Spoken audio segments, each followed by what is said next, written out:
protect us.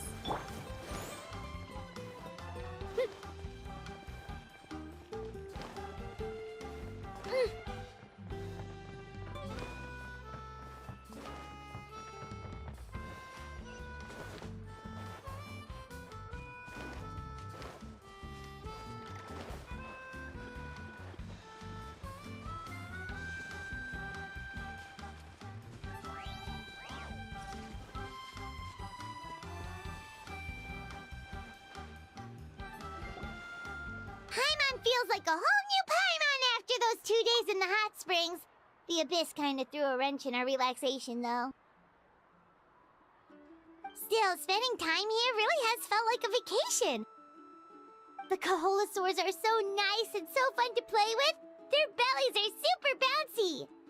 Oh, and Atea's snacks were so delicious. She gave Paimon some for the road just this morning, actually. Yelling at some kids who got caught throwing stones in the hot springs, so not much has changed since we first met her.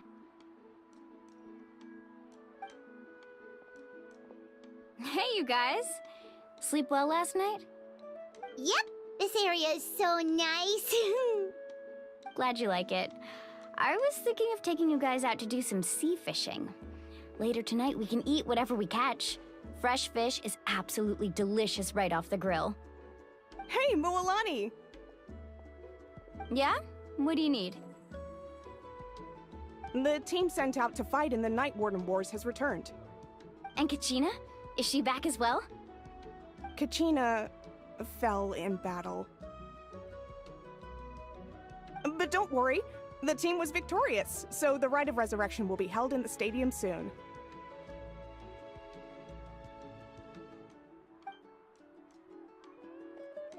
That's a relief.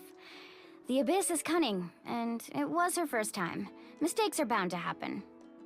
Exactly. She deserves to hold her head up high.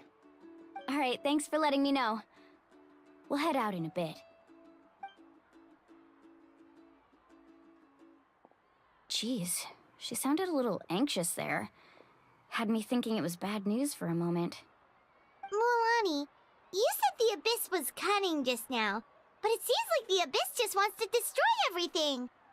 Like, think about all those monsters that attacked your tribe. If there really was some sort of cunning plan, wouldn't it make more sense to send them to attack Kachina and her small team?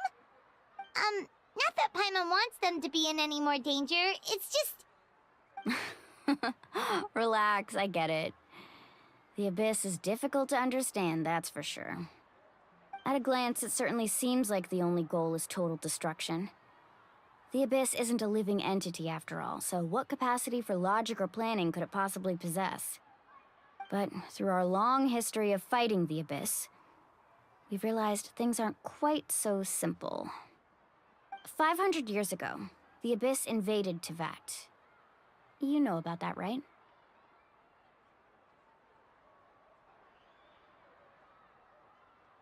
That's right. Conria suffered greatly during that time. But so did every other nation in Teyvat. And NATLAN was the worst affected of all. It took the combined efforts of the then Pyro Archon and heroes from every tribe to finally repel the Abyss. Even so, the effects of the invasion lingered for hundreds of years, only able to be reversed little by little. Our tribe's waters were contaminated. The Children of Echo's territory was overrun by dangerous sludge surging from underground. Unrelenting black winds tore across the lands of the Flower Feather clan. It was like each disaster was designed for a specific tribe.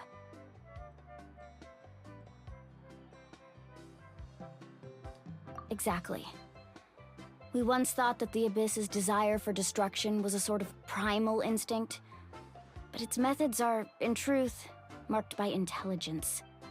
We now believe the Abyss has invaded the Night Kingdom, and has the capacity to read the memories of this land at any given moment. And that's how it became so dangerous and cunning. Almost like it knows you inside and out. Yes, and that's why we've been unable to fully eradicate it, even after all this time. Luckily, the problems left behind by the Abyss have been successfully addressed by the various Pyro Archons we've had over the years. Now every tribe is prospering and things are looking up. I mean, just look at what we managed to do a few days ago. We totally fought them off.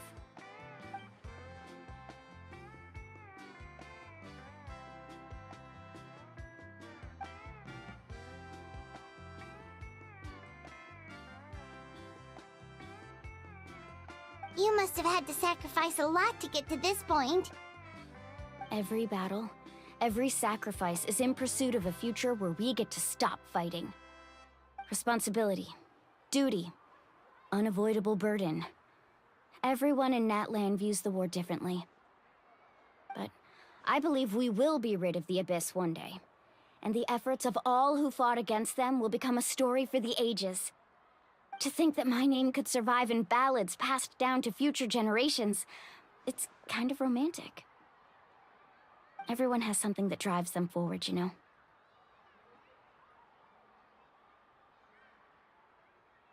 We have to.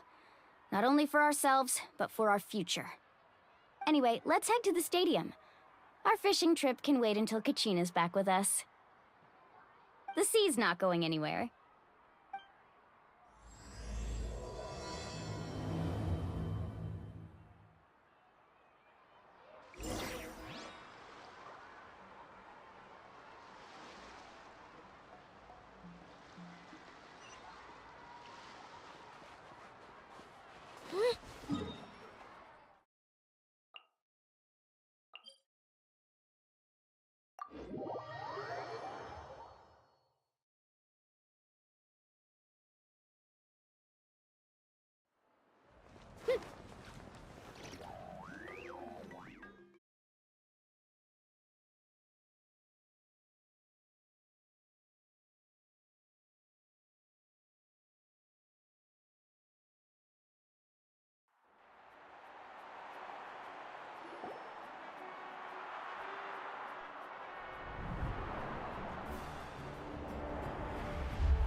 Whoa, this place is packed already!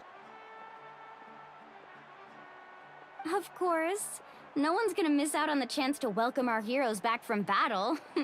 It's their moment of glory. Kachina's gonna be so flustered. She's never had this many eyes on her before. Yeah, she doesn't seem like the kind of person who likes being the center of attention. Looks like I'm just in time. Kinich, you're here! Yeah, a commission ran longer than expected, but I made it. I heard about the incident with your tribe, Mualani. Is everyone alright? Yeah, it's all taken care of. Our new friend here's got some tricks up her sleeve, by the way. She's just as strong as Kachina made her out to be. Hey, look! Is it about to start? That's right. Someone will come out and recite a eulogy, and then we'll sing the Ode of Resurrection together. Come on, let's find a spot with a good view. When the singing starts, just follow my lead and you'll be fine. Let's go somewhere higher up so Kachina can spot us.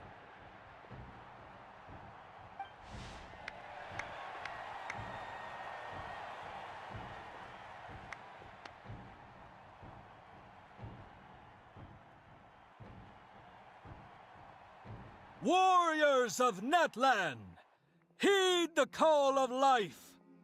We are the inheritors of memory and legend. Those who grew alongside sun and wind. Those who forged our own destiny and future. That is NATLAN'S fire, the lifeblood of our nation.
I could not find Kachina within the Night Kingdom, or locate her ancient name.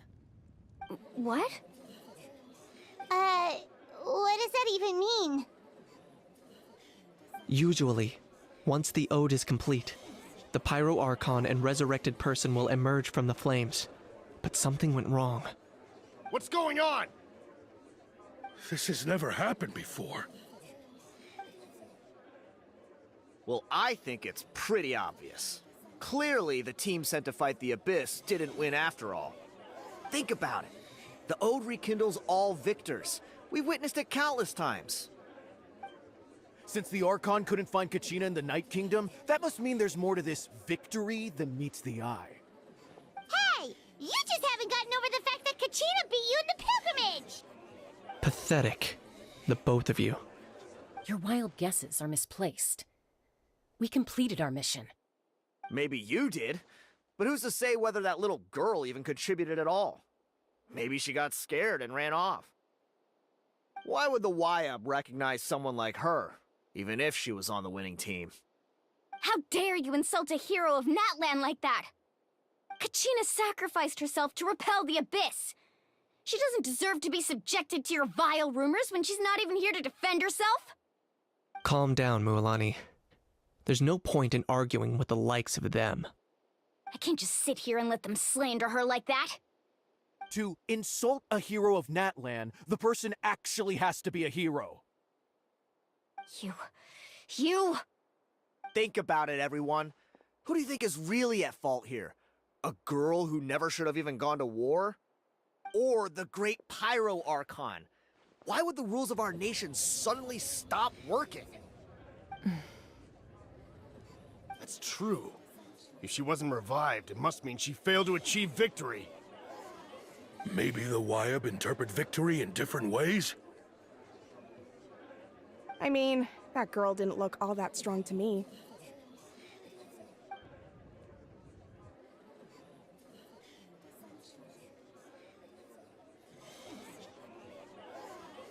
Kachina wouldn't have run! That's not like her at all! No, she's been waiting for this moment for too long. No matter how daunting the situation, no matter how scared she might feel, she's always the first person to stand up and face it head on. We don't even know what happened, so don't you dare try to use this as an excuse to vent your anger or slander her reputation. Fine. We'll find out what happens soon enough. Then, we'll see who truly deserves glory. That's enough. There is no doubt about today's victory, or Kachina's part in it. She is a hero worthy of our admiration and celebration. However, the failure of today's ceremony is undeniable. Kachina has not been rekindled, and I offer you all my deepest apologies as I continue to investigate this matter. To prevent further casualties, I have decided to suspend the pilgrimage until this matter is resolved. What? No one is all-knowing. No one is infallible, not even myself. But doubt is a means by which we seek the truth, not a weapon we wield against others. I didn't mean it that way, Archon. If there are things you wish to clarify, then ask me directly. Doubt my answer if you wish, but now's your chance. You have concerns? State them. No, of course not. Even though I have said nothing to change your mind, then it would seem the truth never mattered to you at all. That guy doesn't even have the courage to answer the Pyro Archon's question. So much for all that glory talk earlier. I have a question, Archon.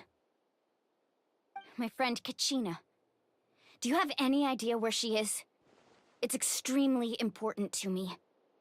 I know you said you were investigating the situation, but I'm sorry, that's not enough.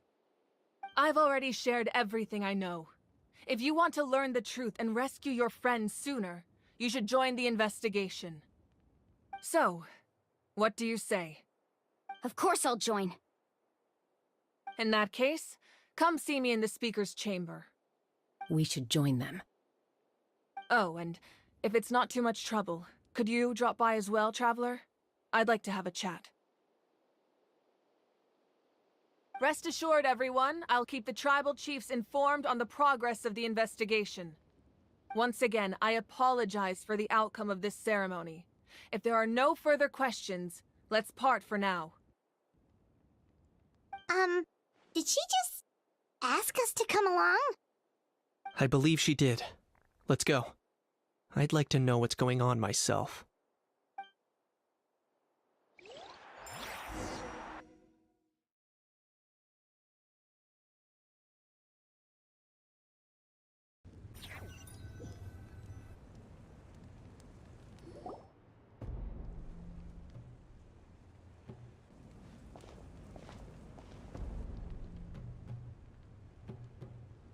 The situation is urgent, so I'll get straight to the point. Kachina is undoubtedly a hero of NATLAN, and I'm deeply sorry this happened to her. There's been unrest in the Night Kingdom, but I don't know what's causing it. As a result, I've been unable to track down her location. Until we find and address the cause of the unrest, the Ode of Resurrection will continue to be ineffective. And that means Kachina won't be able to come back? That's correct. Not until the problem with the Night Kingdom is resolved. How long will that take? It's hard to say. Kachina always dreamed of fighting the Abyss, of doing her part to defend NATLAN. She wasn't afraid of death because she knew, if it came down to it, the Pyro Archon would be there to bring her back to life. Whenever we sat down together, exhausted from training, she would always hum the Ode of Resurrection. She was supposed to come back to us. We were supposed to hug her and celebrate with her and share her joy. We supported her every step of the way, but what are we supposed to do now? Sit peacefully and wait for her return? Lose ourselves in grief over her death? Tell me, are we her friends? Or her murderers? That's not fair, Mualani. It's all right. I understand your rage and your grief. Kachina's life means a great deal to me, Mualani. Believe me, I want to bring her back as soon as possible. I would give you that peace of mind if I could. But please, hear what I have to say so I can at least give you a broader picture of the issue we are now facing. Considering the recent attack on your tribe, I believe the Abyss has found a new means of undermining the rules of our nation. You mean... The Sacred Flame. The foundation of our resistance against the Abyss. If we continue to hold the pilgrimage and send teams to fight the Abyss, there will likely be more casualties. But if we stop altogether, the Sacred Flame will only grow weaker. The Abyss will scale up their attacks, and the tragedy we saw with the people of the Springs will only be the first of many. If we compare the two choices, the former seems to be the lesser of two evils. Sorry, I know that may sound harsh, but I bear the name Malipo. Weighing the costs is my duty. The raw truth can be cruel, but we need to understand it if we want to approach this rationally. But what would you say, Mualani? This is personal for you, and unlike Kanich, I dare say it's not a simple case of weighing up which course of action is less painful, is it? No. I can't choose between them, and I don't want to. Saying that one is preferable over the other is disrespectful to the people who suffered. You're saying it doesn't matter whether I suspend the pilgrimage. The consequences will be equally painful. Yes. What happened to Kachina breaks my heart. But I couldn't bring myself to sacrifice other people for her sake. And that is the crux of the problem. It's not simply a matter of choosing the lesser of two evils. Either way, there will be people who suffer. And the end result will be the same. Belief in the pilgrimage will waver. Once doubt has crept in, the people will no longer unite in battle against the Abyss. And that is exactly what the Abyss wants. Their ultimate goal isn't to break the rules that make the Ode of Resurrection work. It's to destroy the people's faith in them. To prevent what happened to Kachina from happening to anyone else, we need to suspend the pilgrimage. So that is my current plan. And in the meantime, I've made efforts to strengthen each tribe's defenses. Then, we have to find another way of strengthening the sacred flame to keep the Abyss at bay. This won't be easy. I'll need time to figure out the best approach. I understand your anger, Mualani, but I hope that provided some clarity, at least. Wow. Paimon thought things were gonna get heated for a second, but the Pyro Archon took the time to explain everything so patiently. I owe you an apology, Archon. I let myself get carried away earlier, and I'm sorry. You're right. We need to focus on finding solutions. We could always hold the pilgrimage without sending a team to fight in the Night Warden Wars. That way, we would still be able to fuel the sacred flame. I've considered that, but the two events have nearly always been linked. Without the chance to fight the Abyss, pilgrimage rankings lose their prestige, and competitor numbers will drop. With fewer participants, the amount of contending fire produced will decrease, and the vicious cycle will continue indefinitely. So, essentially, the Abyss is taking Kachina hostage.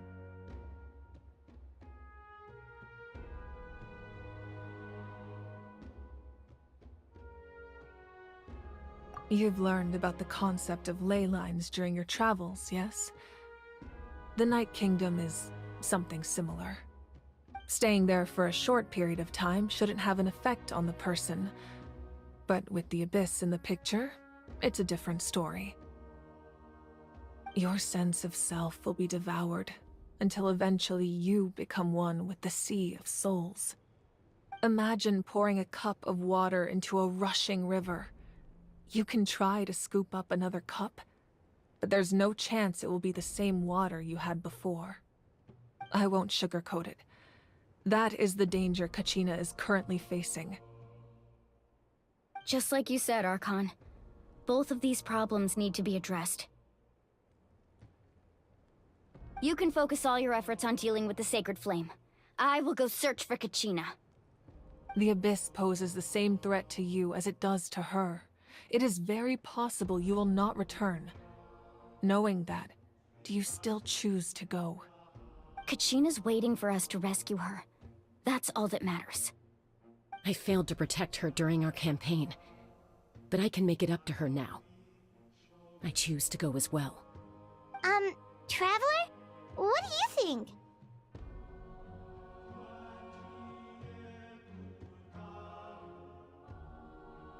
Understood. Then I'll support you in any way I can. The Masters of the Nightwind have a technique that can extract an ancient name from the ley lines. If we can find Kachina's ancient name, I can use the link between them to pinpoint her position within the Night Kingdom. Then comes the hard part. You need to visit the Night Kingdom in person and rescue her. But isn't the Night Kingdom a land of souls? Can we even go there? Under normal circumstances, only the consciousness can enter. But there is a way to go there in person. However, know that the Night Kingdom will attempt to repel you, and the Abyss certainly won't leave you be. That's fine by me. Same here. Fighting the Abyss is nothing new for me.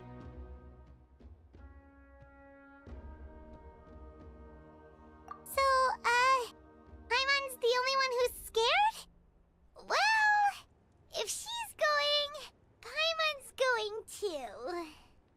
Citlali of the Masters of the Nightwind once created an artifact that can be used to communicate with the Wyab. We call it the Spirit Speaker Stone. It was originally used as a ceremonial artifact wielded by the tribal chiefs, but that spiritual quality also means it can be used to search for an ancient name. That was the artifact I delivered to the Scions of the Canopy a few days ago. Didn't think I'd be hearing about it again so soon. Thank you so much for your help, everyone. Your thanks are unnecessary. I will offer you whatever aid I can, but your fellowship and courage are what will truly decide the success of this operation. Besides, you're the ones helping me. I can only focus on one thing at a time, after all. Traveler, I certainly didn't expect our first conversation to be so serious. I've heard all about your accomplishments. Ever since you arrived, I've been hoping to meet you and offer you NATLAN'S highest level of hospitality. Why? Why? Is that not what happened in the other nations you visited?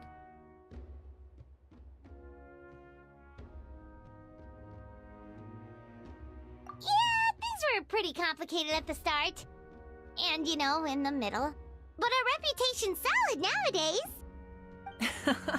That's more like it. After all, I've heard you're someone who transcends fate. Perhaps even more than you can imagine. But we can talk about that some other time. Ideally, this would be the perfect night for a drink and some musical ambiance. But there are important things to be done. Oh, I almost forgot. Atea was wounded in the fight against the Abyss. She wanted us to give this to you. It embodies fond memories and my strength of will. That's what she asked us to tell you. She said you'd know what that means. I didn't think this day would come so soon. The flames of her life force. I can feel them flowing within the talisman. If things were different, the two of us could have enjoyed the hot springs together while she gave this to me in person. We're supposed to be hot spring buddies after all. But don't worry. This talisman means a great deal to me. I'll take good care of it, and once this is all over, I'll pay Atea a visit.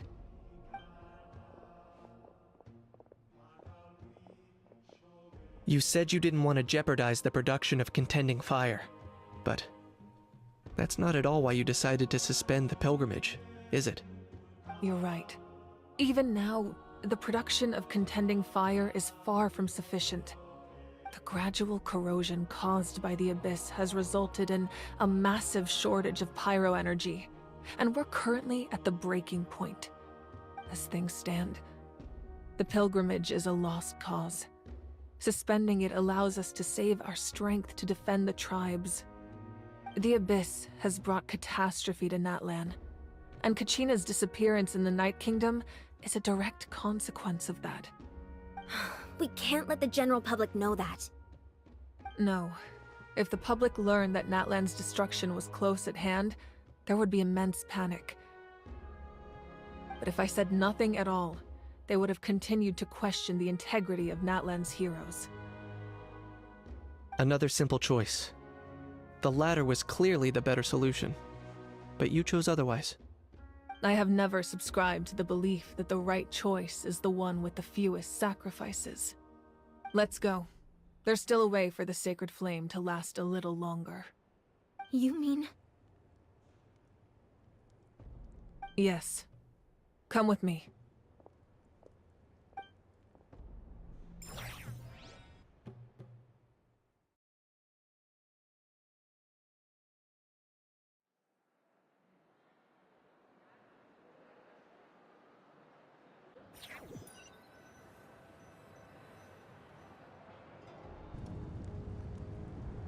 The sacred flame must never go out. Not only does it strike fear in the Abyss, but it's also the pillar of NATLAN'S stability. So until our heroes are ready, I will sacrifice my power to keep it burning.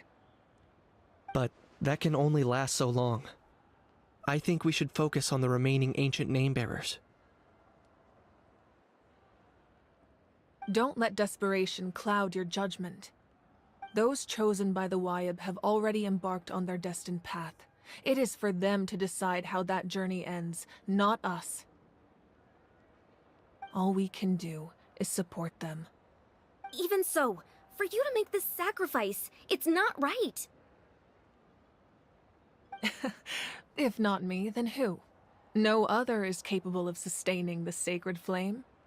I possess great strength, but I'm not above my people. This is part of my duty.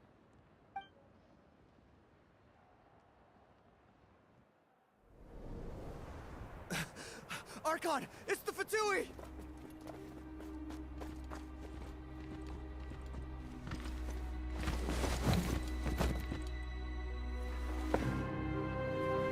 The Archon of NATLAN. A force to be reckoned with. The secret of the ley lines is no secret to me. Long have they been destined for ruin. And since the oath made 5 centuries ago remains unfulfilled, what use is the Gnosis in your hands? I don't know what you mean. But it sounds like this is about more than the Tsaritsa. In times of crisis, someone must pick up the mantle of salvation. Your plan has reached an impasse, and now it falls to me to create new rules for NATLAN. But before the dawn of a new age, the old must be destroyed.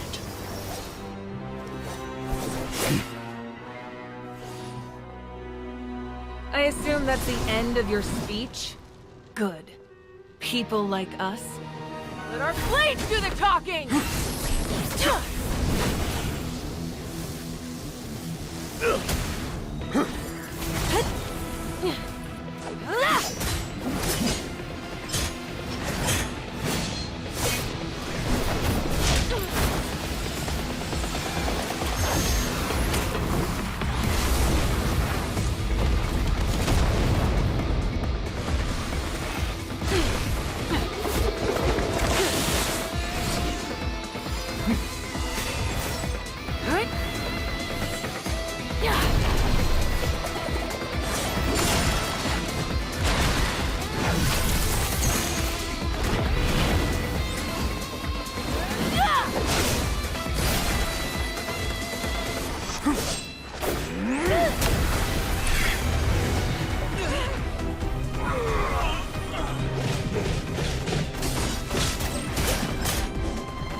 Masters of the Night Wind.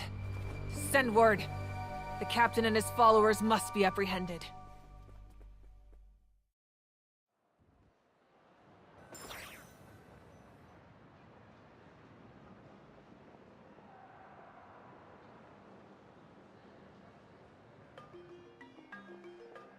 Are you alright, Archon?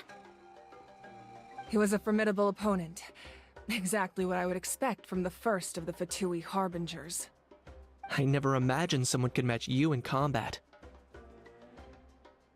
If the Tsaritsa sent him here, why would he bring up what happened 5 centuries ago? Yeah. And how much does he know about NATLAN? The Harbingers are all driven by their own personal goals. The only purpose that unites them is collecting the Gnosis. But I'm sure the captain has his own reasons for being here as well.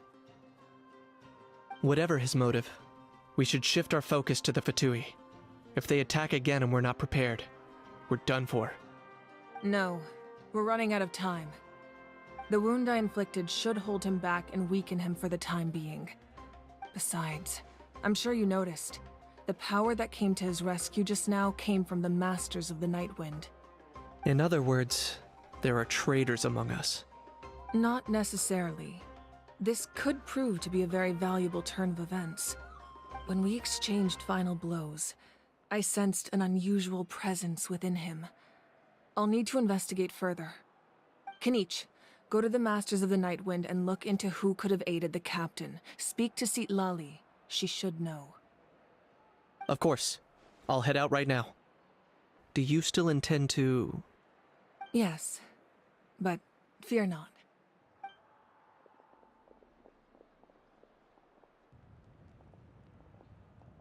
NATLAN'S strength has never rested solely in its Archon.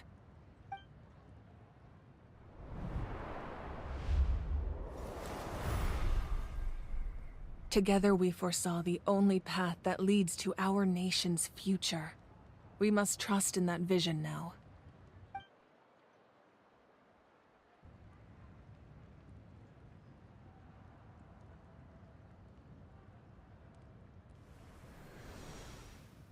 Is everything okay, Archon?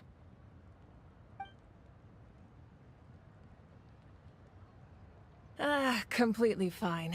Just lamenting the fact that I never got a picture when I could still turn my hair into flames. Too late now. I just hope the others have a safe journey.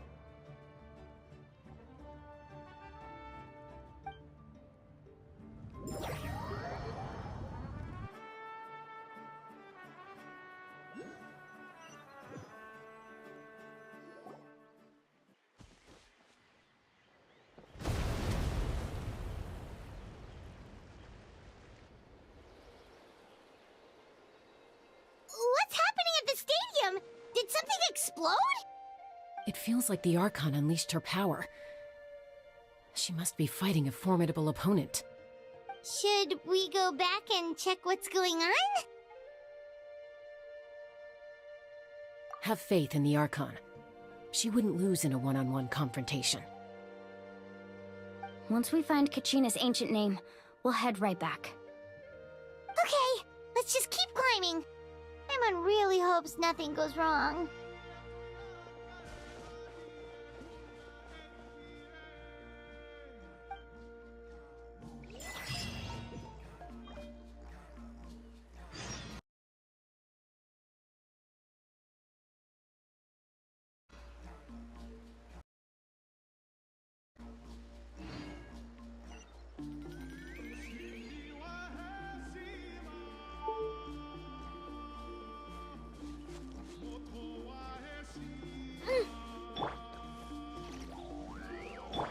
Let's dance.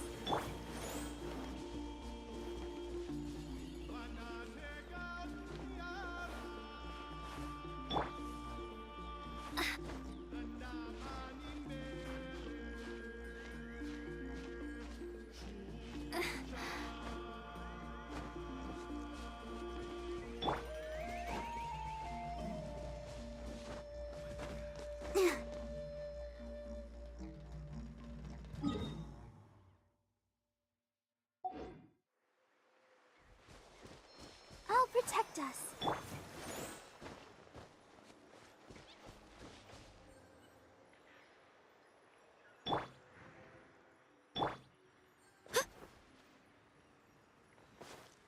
Japan!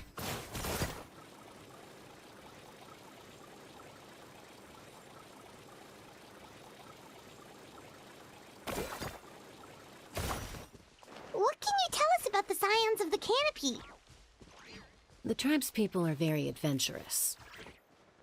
Oh, kinda like us then. I'm not so sure. You don't strike me as the type to enjoy danger.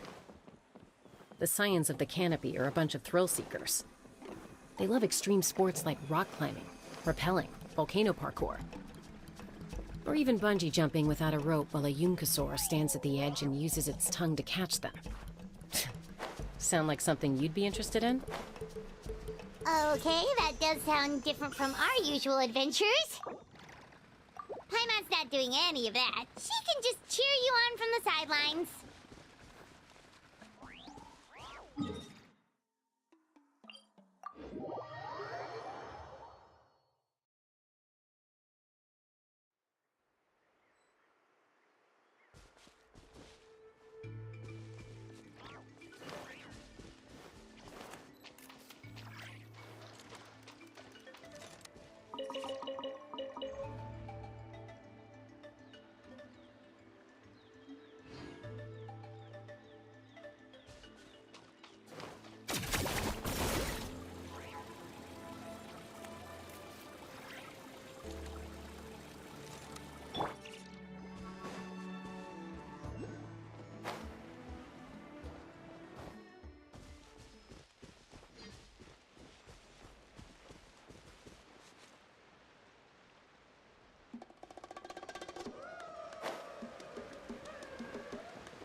That's Wyna, the tribal chief.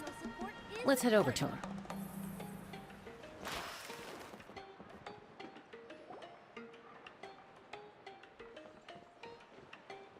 Chaska.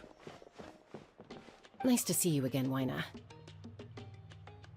I'm afraid we don't have time for pleasantries, so I'll get right to it. We're here for the Spirit Speaker's Stone. Whoa, hold on a second. At least tell me why you need it first.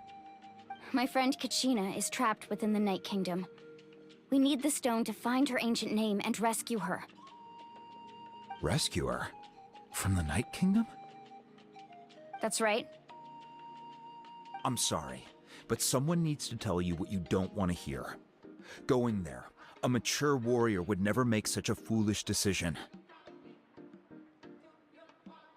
The nature of battle is unpredictable. You never know how it's going to end. Losing a friend is tragic, but when that happens, the best thing you can do is focus on how to prevent further casualties. I appreciate what you're trying to say, Chief Wyna. But if the price of maturity is abandoning a friend in need, I'll choose foolishness any day. If Kachina's still holding on, then so will I. I thought you might say that. Is something wrong, Wyna?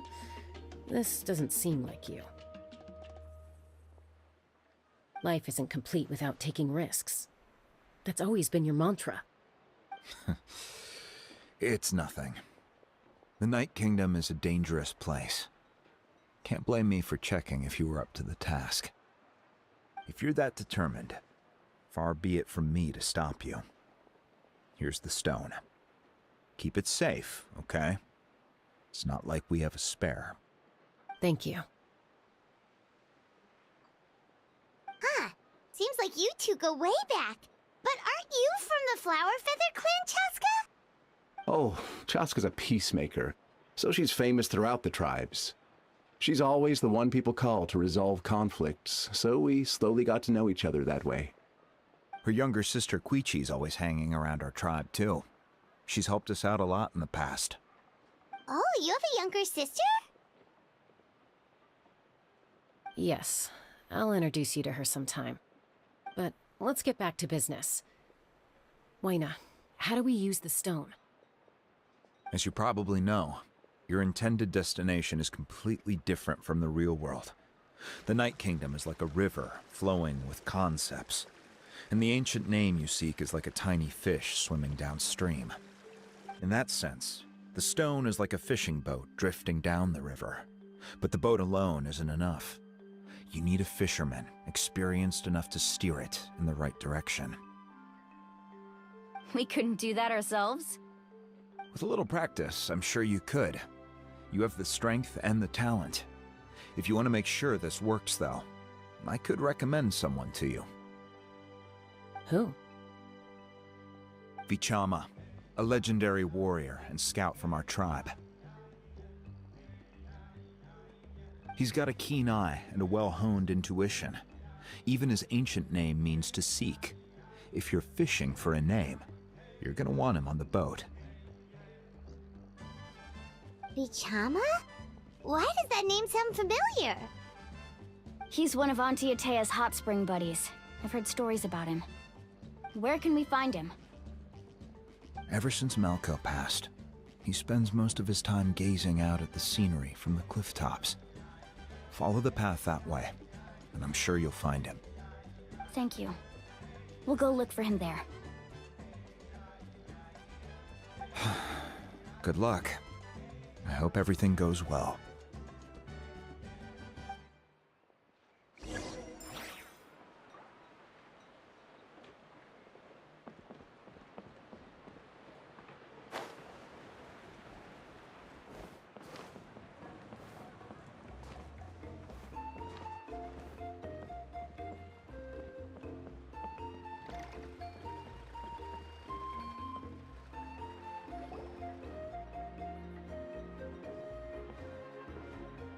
Someone admiring the scenery from the cliff tops. Ah! That must be him! Hello there, are you Vichama? That's me. Did you need something?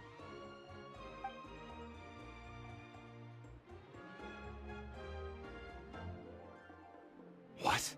You're saying you can bring someone back from the Night Kingdom? How is that even possible? No, if you really think about it, anything's possible in that kind of place. But that would mean... Are you okay? You don't look so good. Everything's fine. I'll help you, but I do have a small request. After I help you find Kachina's ancient name, I want to use the stone to look for my friends as well. Your friend? Oh, why not mention someone named Malco? Is that who you're talking about? Yes, but I'd rather not get into it if it's all the same to you. That's not a problem. We agree to your request. Yeah. Since you're helping us find Kachina's ancient name, it's only right that we return the favor. Then we're agreed. Can I have a look at the stone?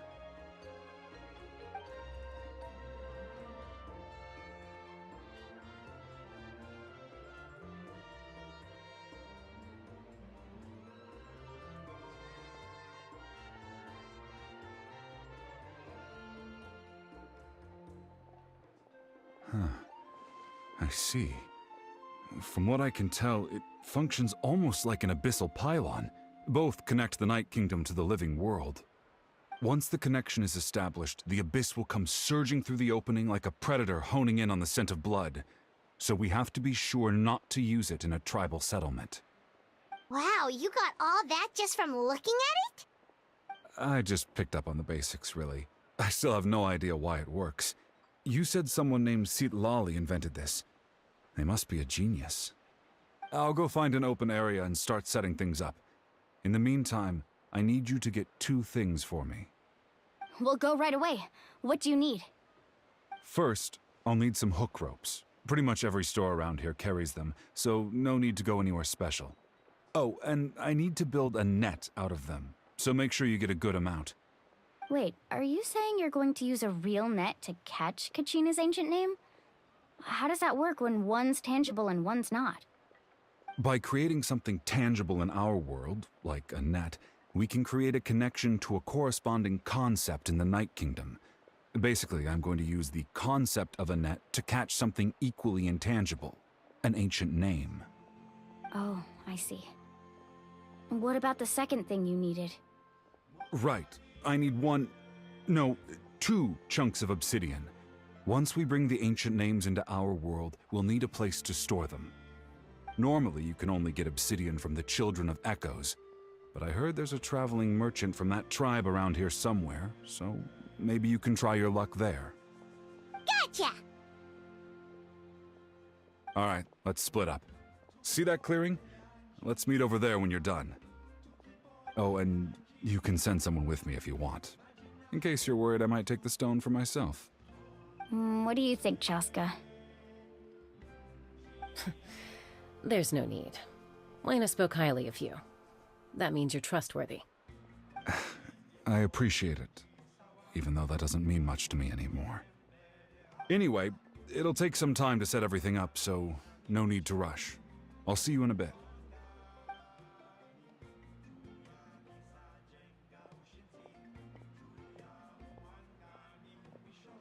What an odd guy. He seemed so defeated, but also really invested in the stone at the same time.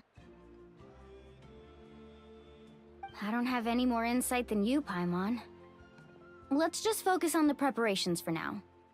Hang on, Kachina. We're coming for you.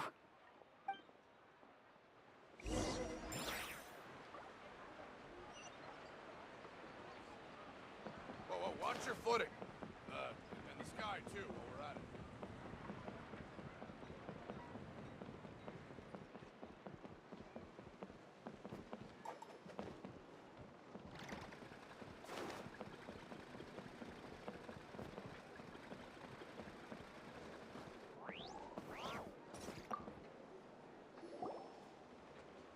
Hello. Do you have any hook ropes for sale? Hook ropes? As in rock climbing equipment? Yes. How much for your whole stock? Oh, the whole thing? Let me see. That would be 30,000 mora in total. Deal? Deal. Wait, really? What, you want me to drive down the price? We just need these as fast as possible. Thanks. Oh, no problem at all. I'll even pass along some information on the house. These ropes are usually used by rock climbing enthusiasts. If you want to learn, Roka's the person you want to ask. All right, that's everything. Here you go. Now we need the obsidian. Let's go talk to the traveling merchant Bichama mentioned.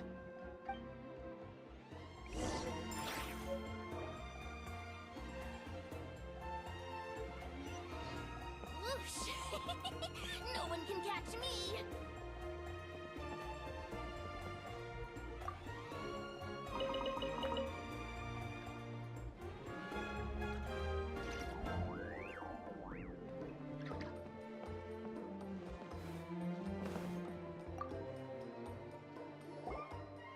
Excuse me, do you sell obsidian? Why, yes. I've got a chunk for sale right over there. Perfect. Is that the only one, though? We actually need 2. That might be tough. Tell you what, I'll take a look through these boxes over here and we'll see what we can find. Thank you so much. We'll wait here.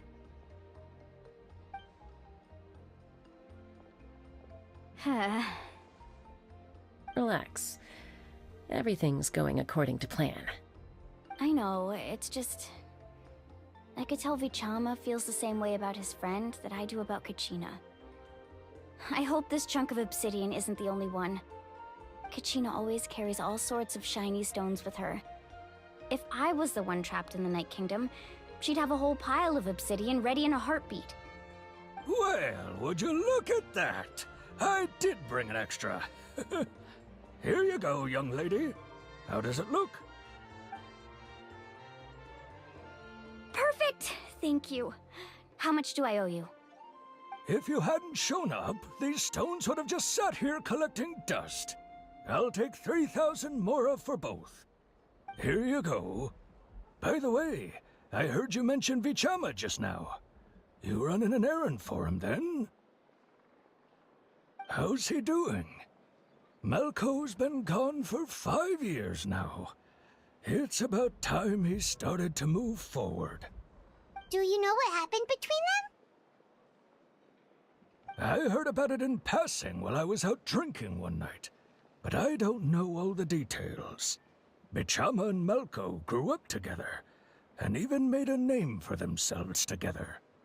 Malco was an amazing fighter, capable of knocking out multiple opponents in a single hit, while Vichama excelled at scouting and analyzing the battlefield. The two made an excellent team, and managed to beat back the Abyss several times. 5 years ago, they both emerged triumphant in the pilgrimage, and were placed on the same team to fight the Abyss. But on the eve of battle, the Abyss launched an attack on their tribe, and Vichama suffered an injury to his leg while attempting to rescue someone. Then what happened? The team agreed that he couldn't fight the Abyss in his condition. Vichama didn't argue. He knew going to the front lines with an injured leg would make him a burden in battle. So they raised the issue with the Pyro Archon, and she agreed to let him stay behind. It's just... Malco and the others ended up facing hordes of abyssal monsters in numbers that far exceeded anyone's expectations. The team made an error in judgment, and they fell to the onslaught. Vichama went into a deep depression after that. He blames himself for everything. Oh, you're not wrong. But it's possible he chooses to blame himself. Not because he did something wrong, but because he wasn't able to do anything at all. I've tried convincing him to move forward, to stop dwelling on the past. But the shadow of Malco's death hangs over him still. The Abyss has caused so much suffering, and some wounds never heal. I wish there was something he could do to make himself feel better, but... anyway, that's the gist of it. Maybe you could help him talk things through sometime. I would really appreciate it.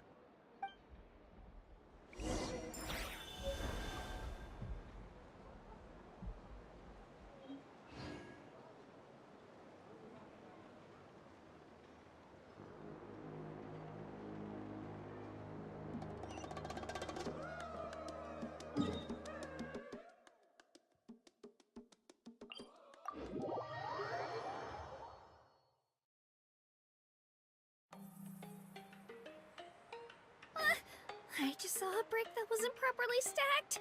What should I do? Now it feels like there's a little saurian scratching away.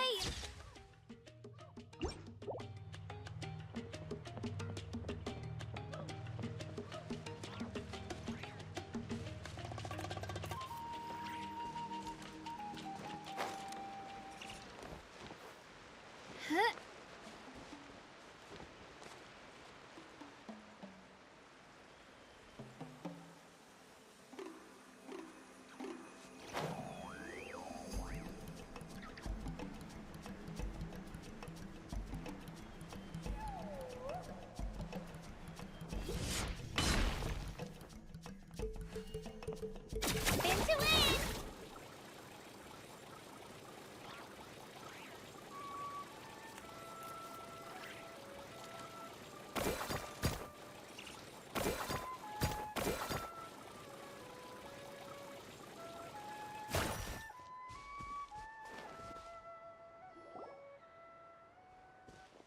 Did you get everything? Yep, it's all here. When do we start? I've made all the necessary adjustments, so we're good to go. As agreed, I'll help you find Kachina's ancient name, and then you return the favor.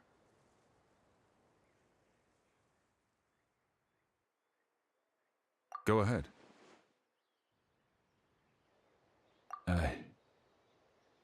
Yes. After Malko fell, I scoured the battlefield to see what happened. It turned out he wasn't bested by some impossibly powerful foe. He was dragged to his grave by the sheer number of enemies.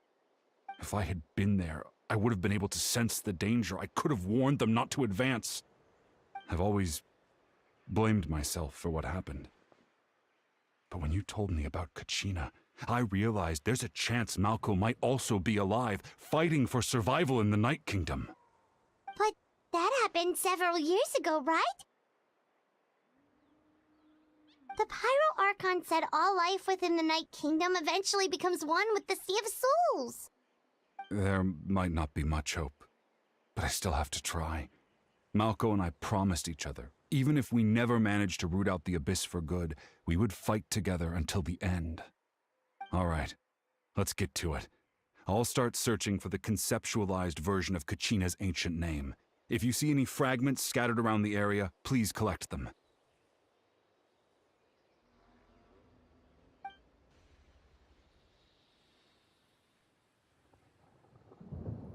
Make sure you prepare yourselves for battle. As I said, the stone will link the mortal realm to the Night Kingdom. The Abyss will likely emerge in response. Look at that golden thing! It must be one of those fragments Vichama mentioned. Let's get closer!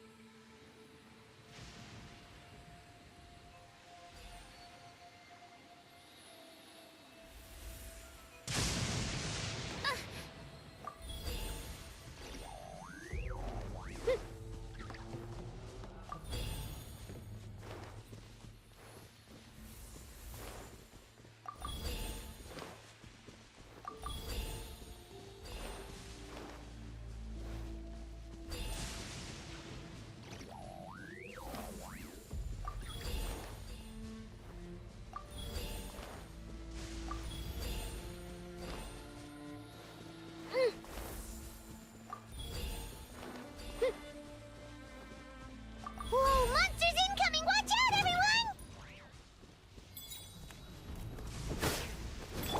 Let the show begin. Oz! Go as one!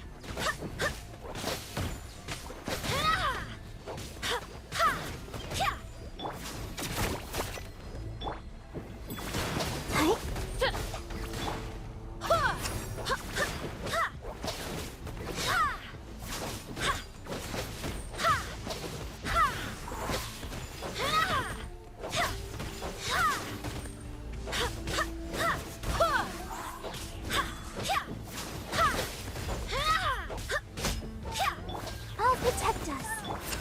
By royal decree.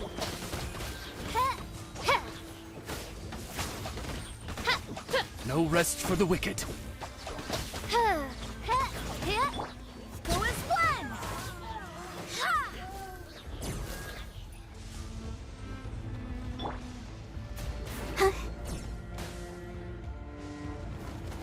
Oh, hi. Yeah. Oh. Hi. Hi. Hi. Ouchie. Oh, ink. Oz, reveal thyself!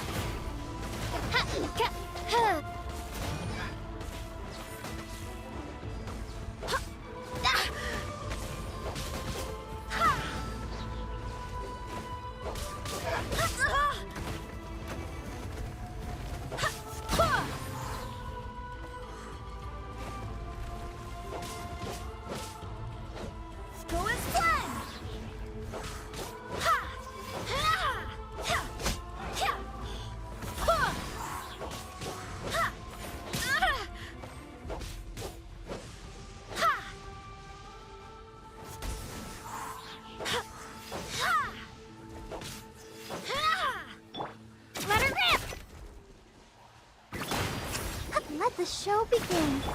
By royal decree. How much longer, Vichama? Not long! We're getting close!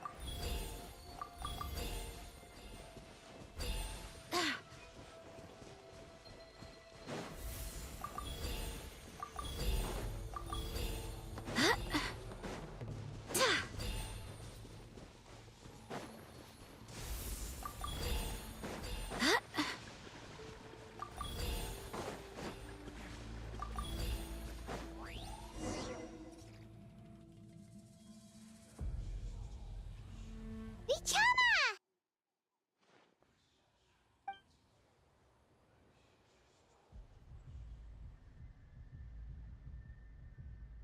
Quick! Take it!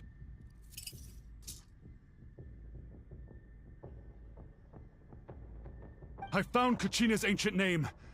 Hang in there, Malko. Just a little longer. Something's not right. The power of the Abyss is getting stronger.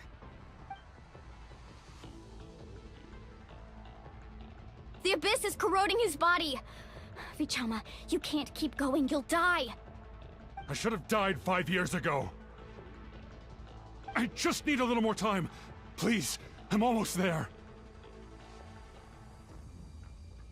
Thank you.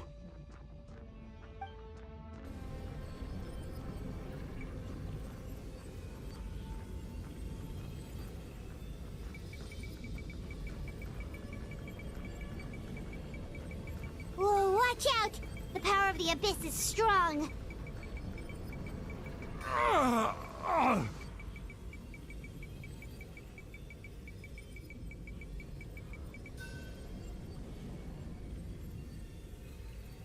This power. Hanging in there? Malko. No! Why can't I find him? Why? We can't wait any longer. Pull him away from the stone, Mualani. I already tried, but the power of the Abyss has him in a chokehold. It's like he's tied to the stone with an invisible rope. In that case, we have no choice. I'm sorry, Seat Molly. Get back! Chaska, wait!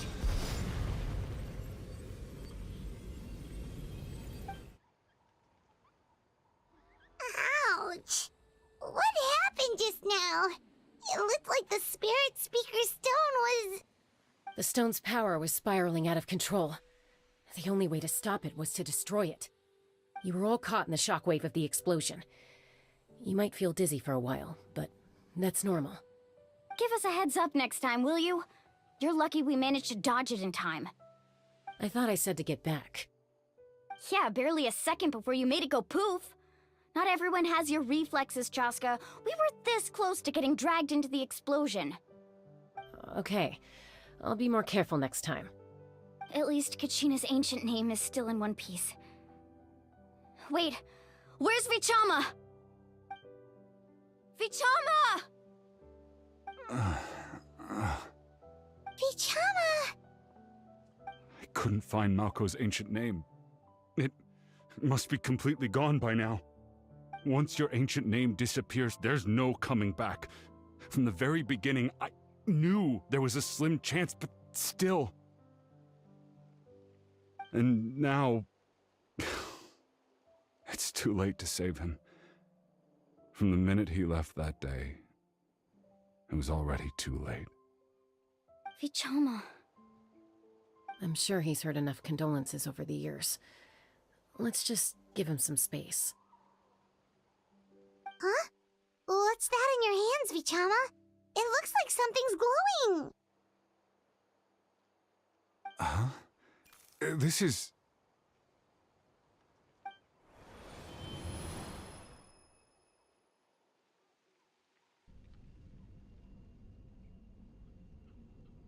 Hey, Malko. Got any strength left? Not enough to swing a sword, but to say a few last words? Sure. Too bad. No one will get to hear them. I never thought I'd actually die on this mission. Not that I'm afraid to die. It's just hard thinking about my mom's face when she hears the news. Guess I have something to be thankful for then. My parents died a long time ago. They won't have to mourn me.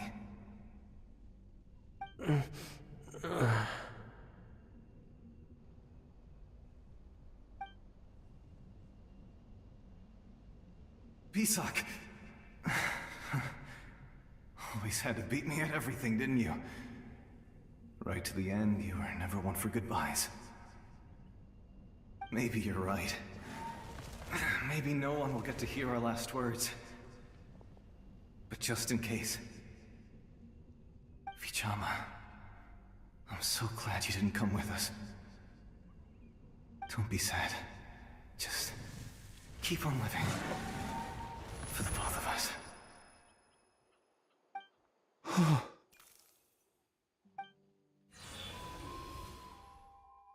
Was that a memory? Seems like we were able to salvage something after all.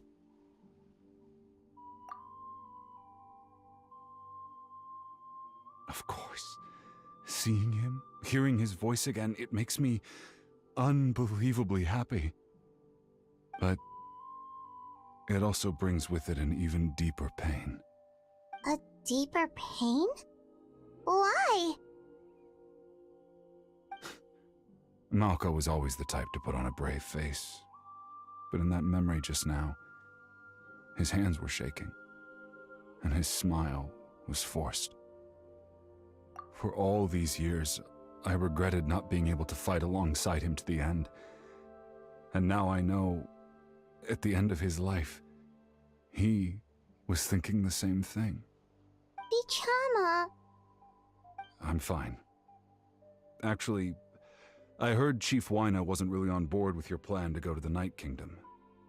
When you asked for my help, I hesitated too. I knew helping you find your friend's ancient name meant leading you one step closer to danger. But I also understood why you had to try. Everyone has regrets in life, but not everyone gets the chance to make up for them.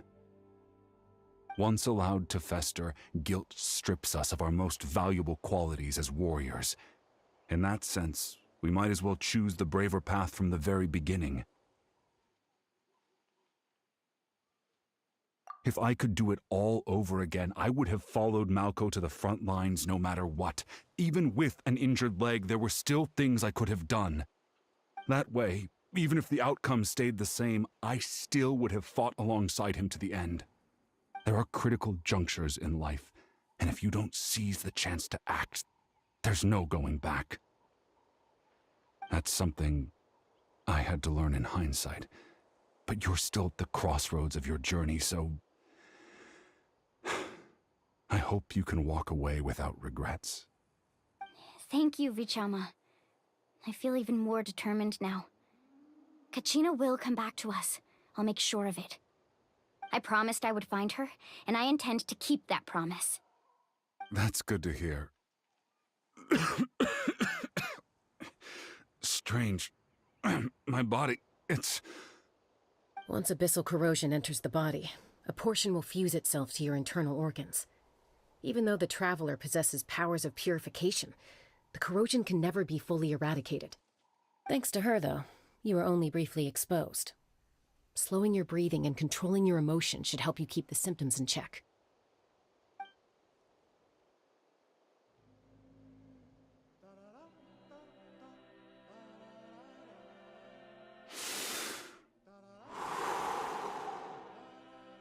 Huh. That does make me feel better. You seem very knowledgeable about all this. Just speaking from experience, that's all.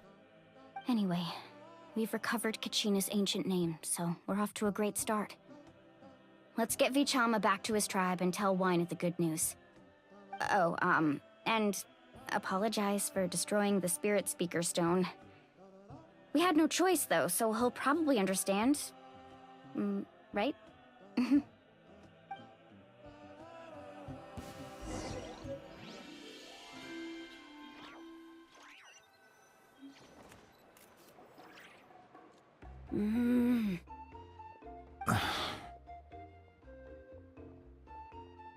Koichi, are you really gonna just stand there like that? I don't know what you want from me. I think you know exactly what I'm trying to say, Uncle Wina. I can hear it in your voice. Honestly, it's just one thing after another with you two. They're back. Koichi? What are you doing here? Don't play dumb with your own sister. You know exactly why I'm here. My apologies, everyone. I just need to borrow Chaska for a few minutes. You come with me.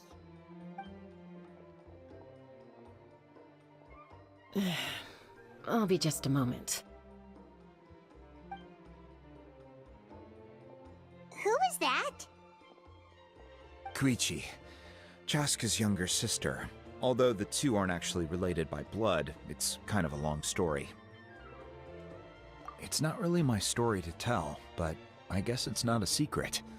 You see, Chaska was actually raised by cuckoo sores. She was afflicted with a rare disease when she was a child, and abandoned in the wild as a result. The Abyss found her out there, all on her own, and tried to devour her. But in the end, all that did was trigger her will to live. That strength of will pushed her to survive. But it also planted a seed of conflict within her. Eventually, she was adopted by the cuckoo sores. Wherever they went, she followed, getting into fights right and left.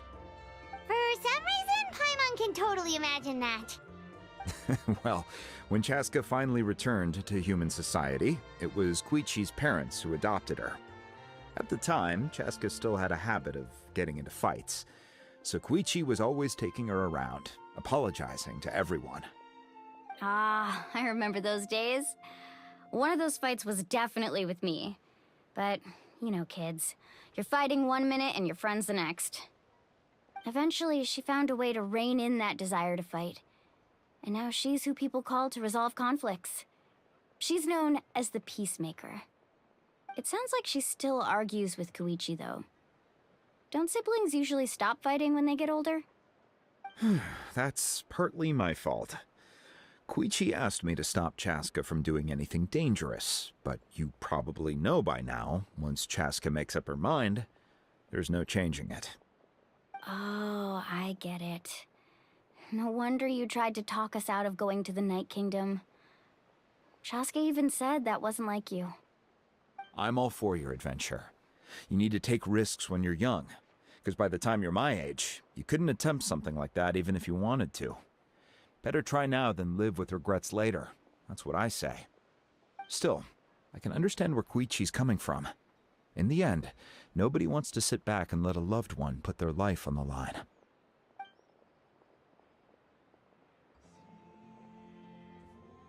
All right, it's just the two of us now. You have 1 minute to explain yourself. I don't have anything to say. You don't have to approve, but you should know I only do what's necessary. That attitude is exactly the problem.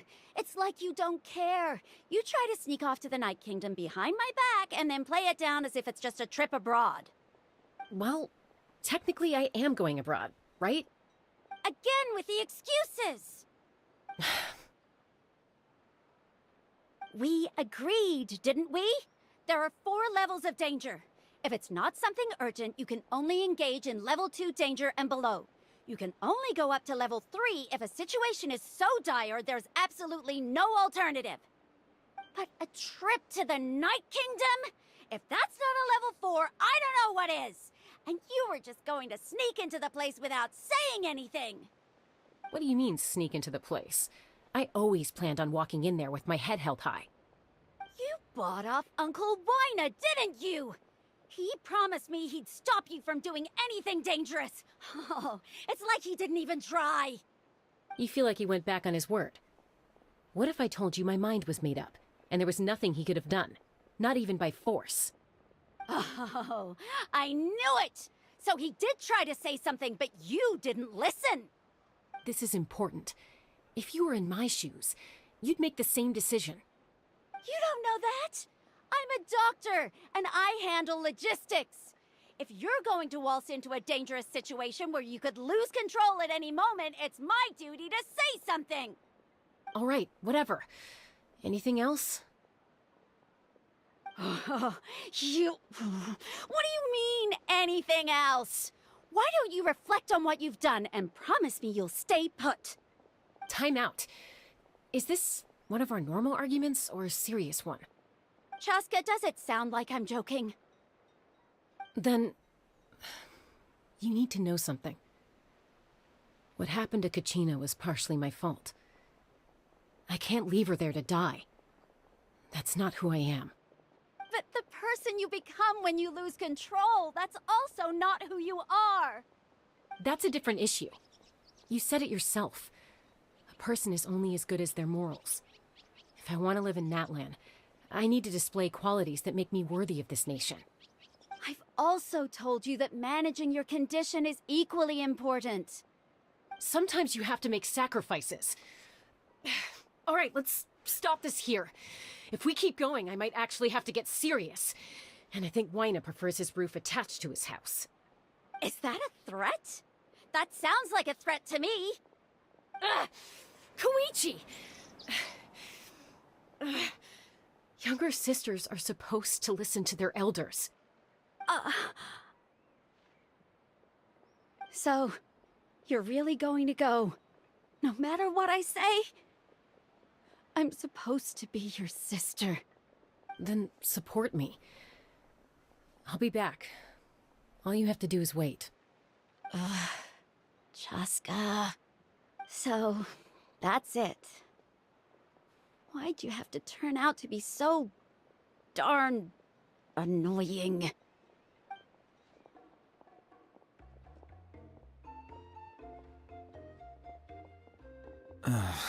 You two are something else. Something you wanted to say? I know you aren't related by blood, but you two sure are similar. Really? You know, I said that very thing to Koichi not too long ago, and she reacted the exact same way, down to the very tone of voice. It's not my place to get involved, but I will say this. Try to spend a little more time with your sister. You're tough kids. That doesn't mean you have to go it alone. Thank you.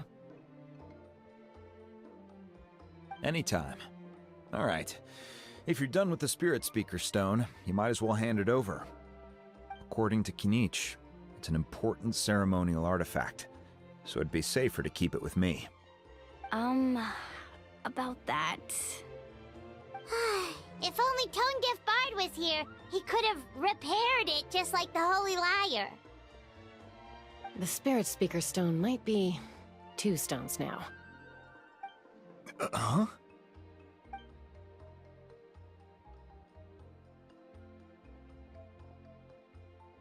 I see. Sounds like it was an urgent situation. If someone's life was on the line, then you had no choice. Still, Citlali's going to be a nightmare to deal with now that you've broken her stuff. I'll explain everything to her later. Stay safe out there in the Night Kingdom, okay? I'll wait here for your safe return.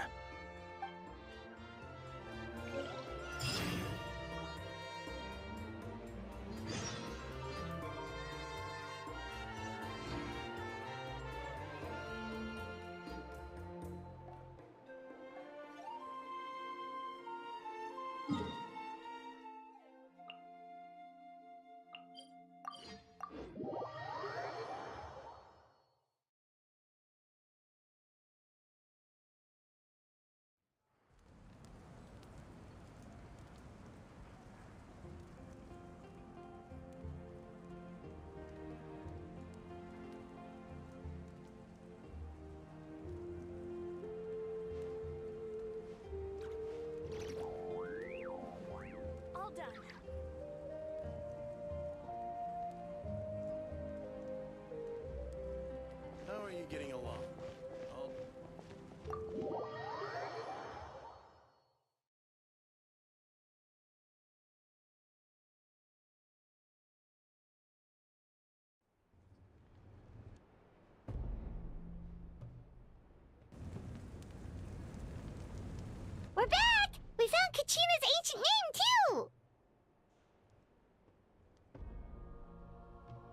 Well, it's fairly complicated.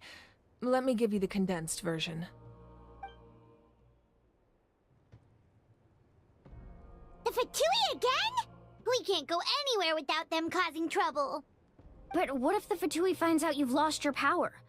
Won't they try to take advantage of the situation? That's why it has to be our little secret. No one else can know, or we're asking for trouble. Look, I wish I could offer you some sort of consolation, but I won't lie to you. With multiple factions closing in, there's nothing comforting about the situation we're facing. Still, all you need to do is focus on your goal. You can leave the complicated matters to me. I can also step in on the Pyro Archon's behalf. There's a limit to what I can accomplish, but I'll help you however I can. There's no need to be so modest, Yan-san. Your incredible strength has long been a well-known fact. You're the pride of your tribe. Archon, I'm sorry about before. You have so much on your plate, so much that you have to worry about. But all I could do was focus on my own feelings. You have nothing to be sorry about. We all get overwhelmed by our emotions, myself included. Your reaction to Kachina's disappearance, I understand that feeling very well. Well, now that we have Kachina's ancient name, let's go track her down. Follow me.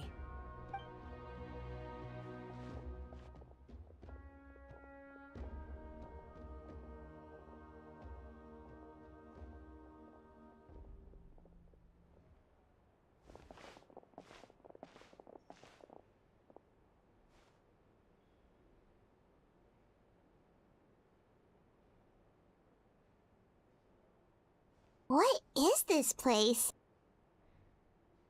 Hey, isn't that Atea's talisman?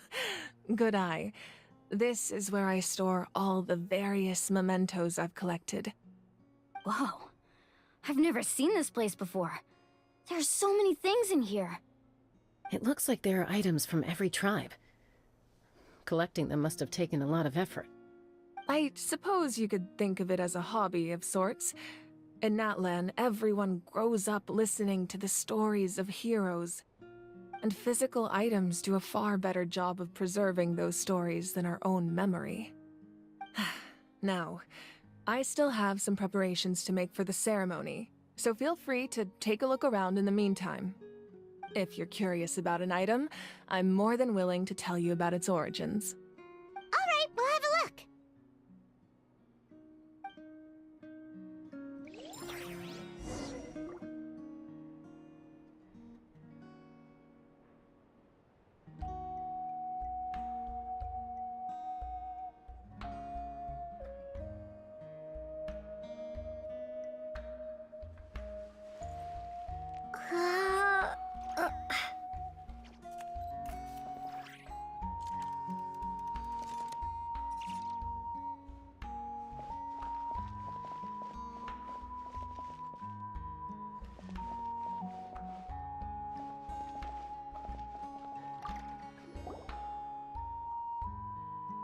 There are so many jars and potions around here.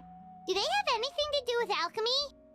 No, those belong to the Masters of the Nightwind. They're ceremonial tools used to amplify the ability to communicate with the Night Kingdom and the Wyab. Yamaya is an expert in this field, and she taught me a lot. Even though she appears stoic and serious, she actually has a keen sense of humor. The tools you see here are quite traditional. Her students found them outdated, so she passed them on to me. The contents of the jars aren't all that special. Oh, except the big jar in the middle. That's what she really wanted to give me. Ooh, must be something really cool. What's inside? Grape juice. Huh? It's quite tasty, although probably expired by now.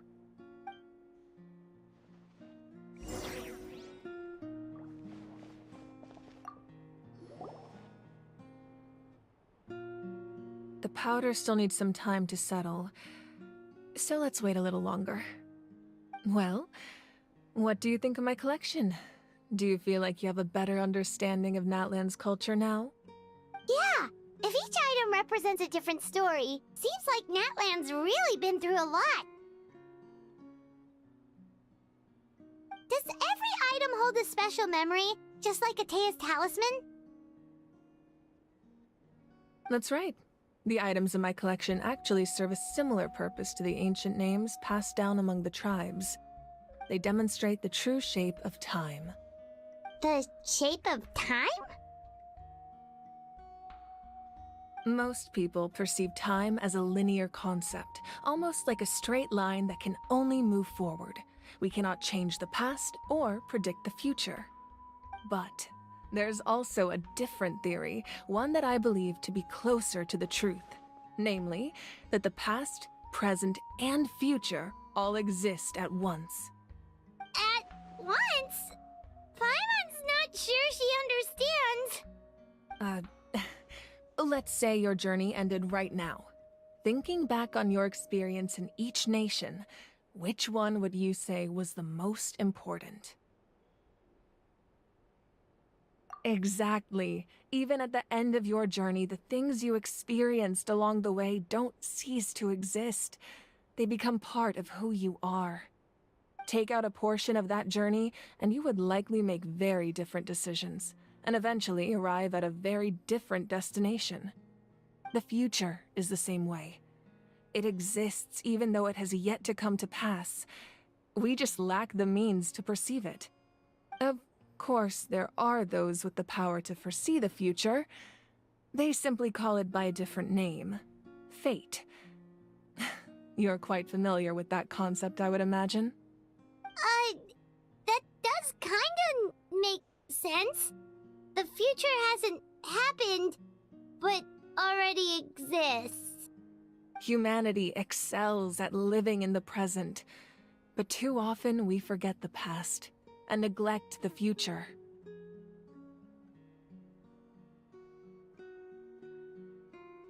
While the pilgrimage and the Night Warden Wars lead us to a better future. Only by uniting the people of Natlan across countless eras can we fight back against an enemy as formidable as the Abyss. To come up with such a set of rules, the first Pyro Archon must have possessed a level of insight I can only imagine. That's correct. At first, he was a mortal man with no special power. After he ascended to the Divine Throne, he used it to borrow power from the heavens and establish the rules of Natlan. Namely, a framework through which ordinary people can ascend to Archonhood. By holding the pilgrimage, we're able to determine the strongest among us. And when that person ascends to the Divine Throne, their inner flame will awaken. In addition, the sacred flame will grant them significant knowledge and memory of this land. After all, that's how I came to know everything I just told you.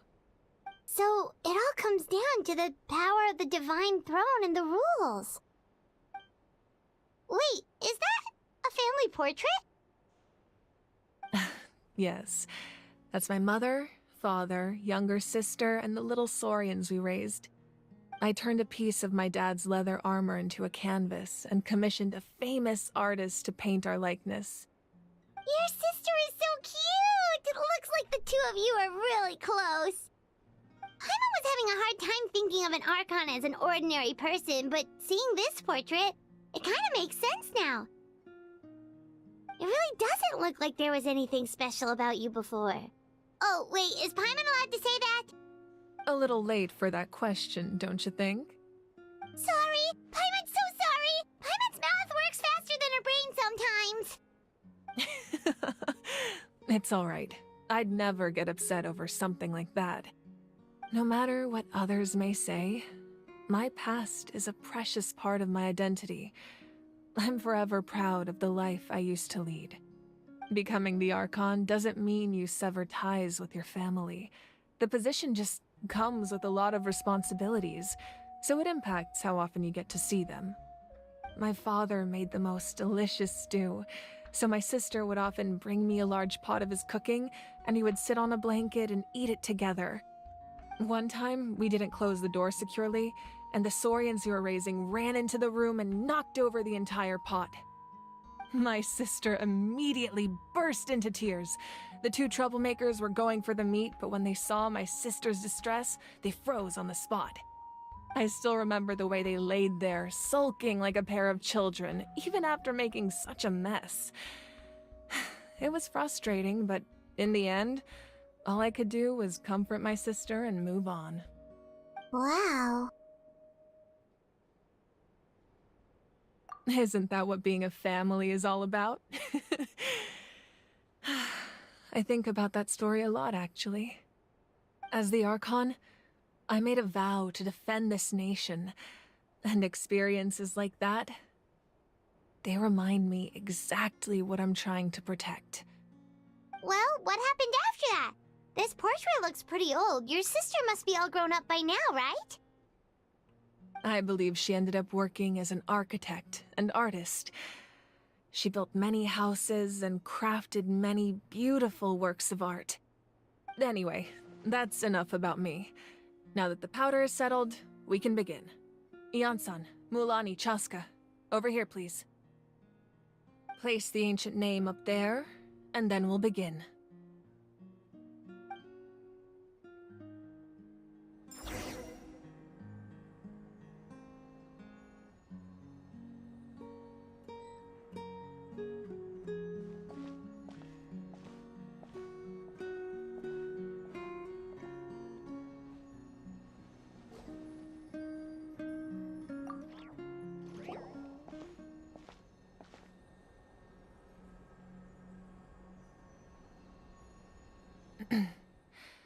Surely as the echoes of life resound through heaven and earth, so too shall our stories remain eternal. Ancient name, take us to your fated bearer. Allow her to answer our call.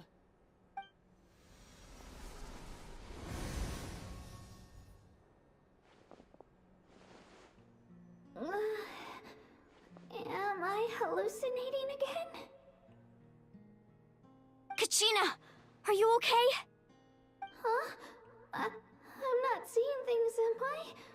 Is the Abyss playing tricks on me again?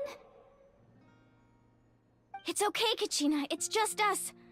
We're trying to find a way to bring you back. Everyone, you have to listen to me.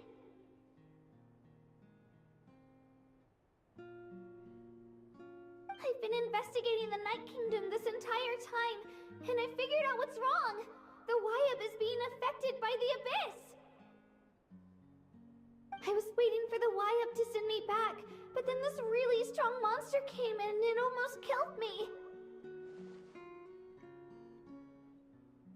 The Wyab saved me, even though its power is weakening, so I've been hiding from the monsters while trying to find a way to help.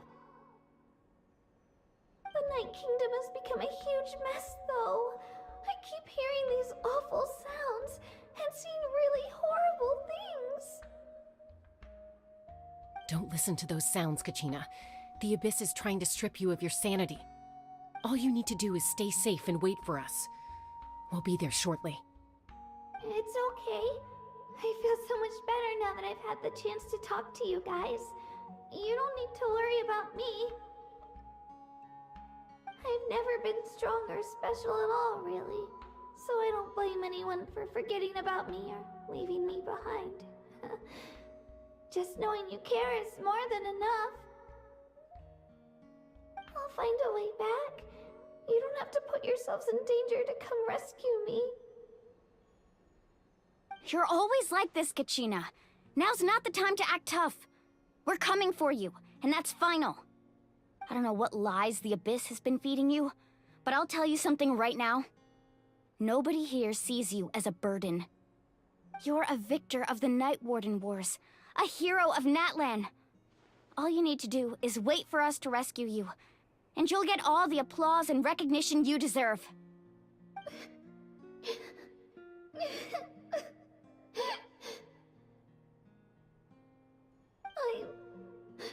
I'm really scared. Everything's so dark and creepy here.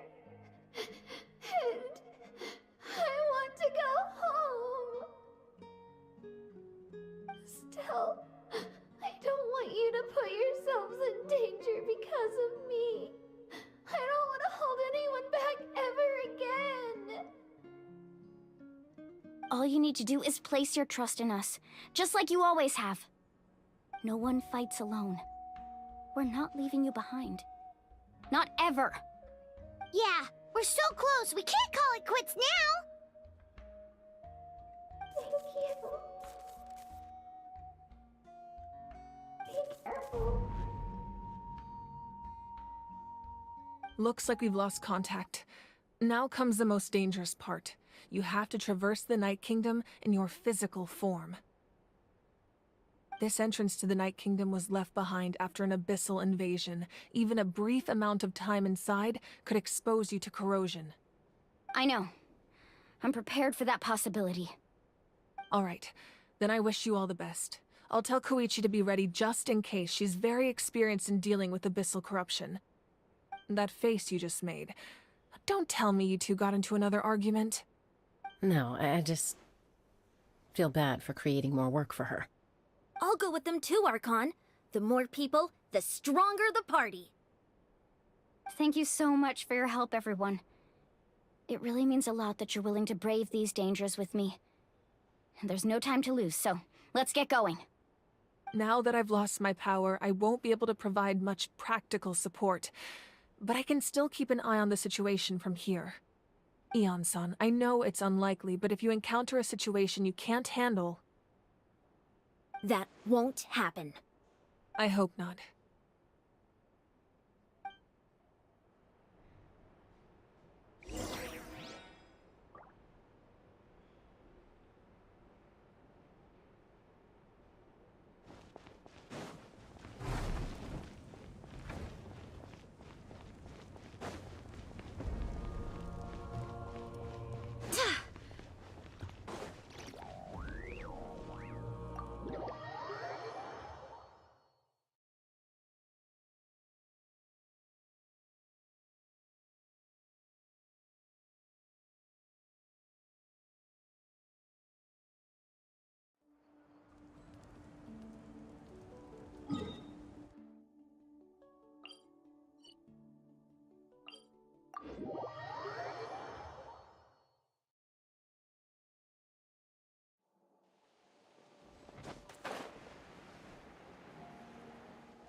Let's dance.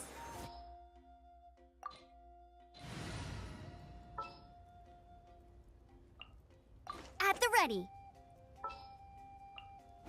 I can't wait any longer!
So we're underneath Natlan right now? It looks nothing like Paimon was imagining.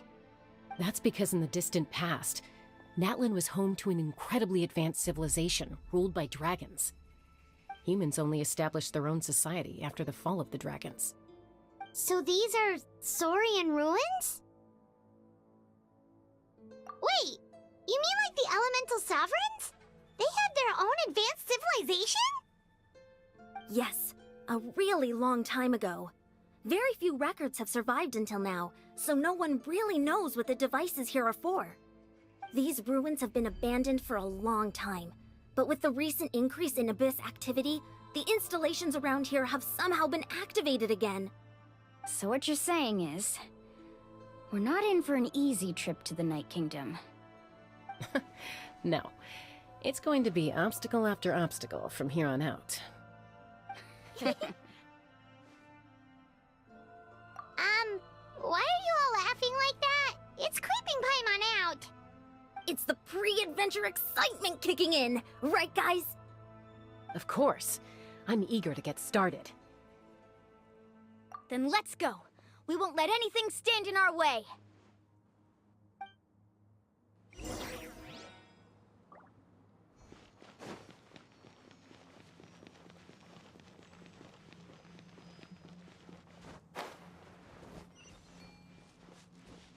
Seems like the road ends here. How should we get across? As a professional trainer, I think you could stand to build up your endurance, Paimon. Professional trainer? Paimon thought you were a warrior from the Collective of Planning. Well, that goes without saying. But I actually work as a sports coach. I provide professional guidance for many of NATLAN'S popular sports. And I don't just mean physical training. I design nutrition plans as well. Ah, so basically no sugar, no soft drinks, no grilled meat. Yeah, we'll be here all day if you list them out one by... Those guys look familiar. We've fought them before. Let's go. Show no mercy. I'll protect us. Oz, reveal thyself! Out of the frying pan, into the fire! Ha! I summon thee!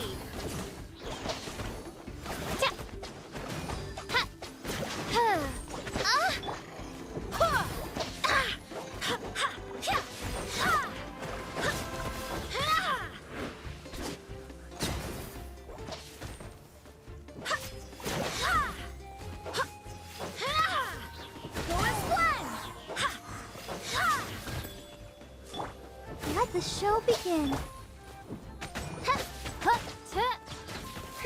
No rest for the wicked.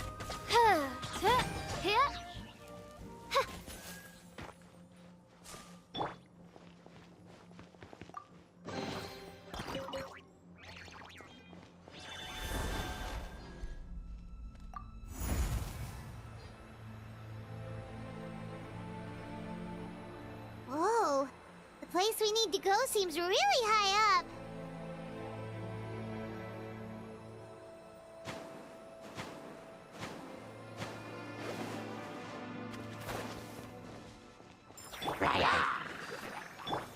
By royal decree!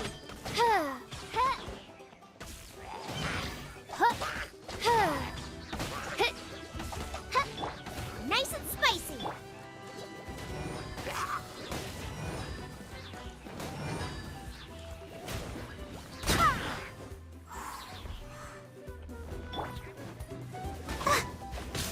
Go, Barbara, go! Come on! We can do it! Hi. Yeah, I'll protect us.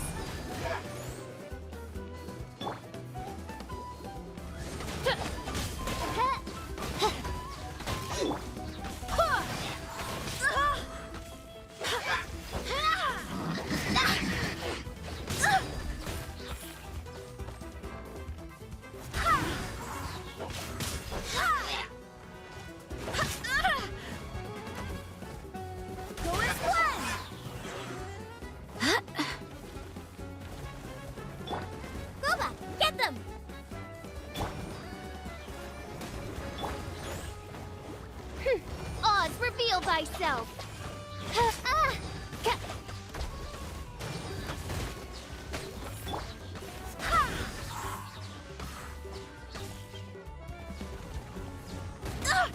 Barely a scratch!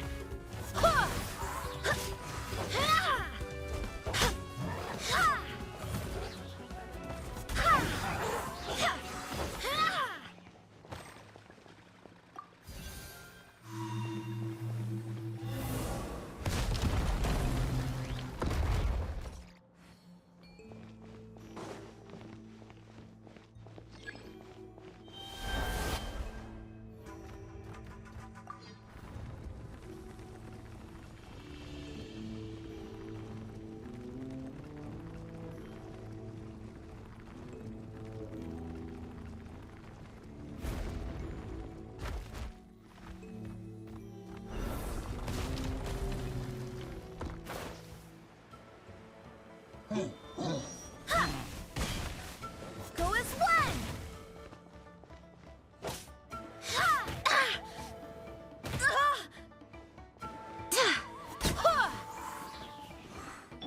Eat this!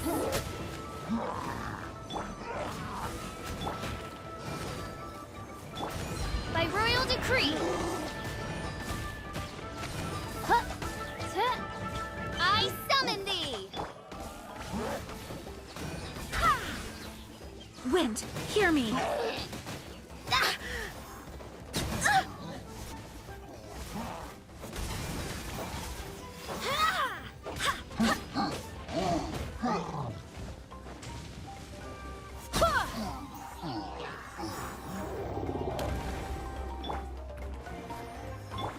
Oz, reveal thyself!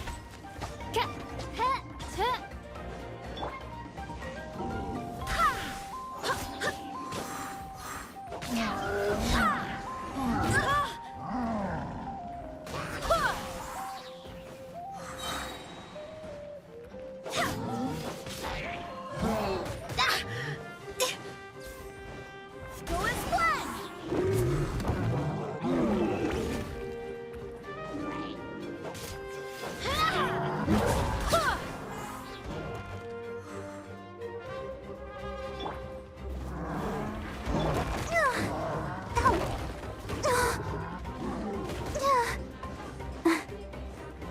Let's dance. No rest for the wicked. Go as one!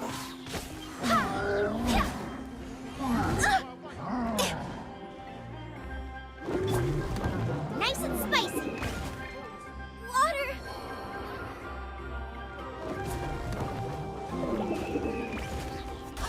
Barbados! Got it.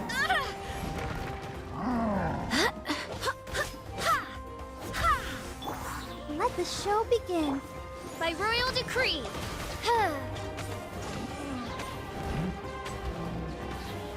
At the frying pan, it's... I summon thee!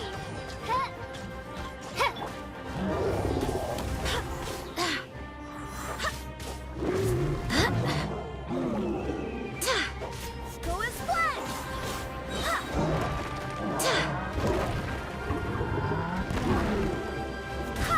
I swear by my sword.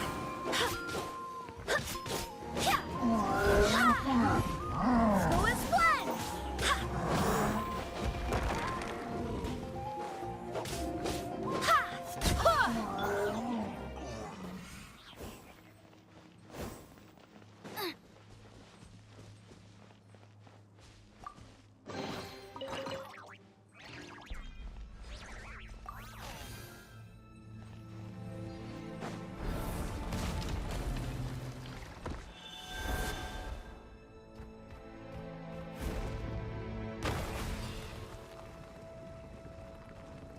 This is the final stretch. We just need to climb up, and we'll be there.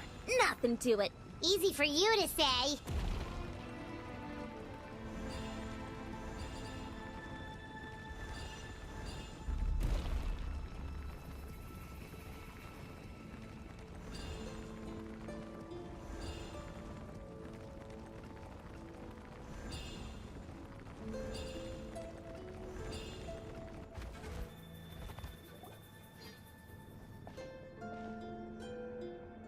This must be the entrance the Pyro Archon told us about. The one ripped open by the Abyss. Yes. There's something in the depths of this place that feels familiar, yet also foreign. We actually have to go in there? Okay, Paimon just needs to psych herself up. Don't push her through before she's ready.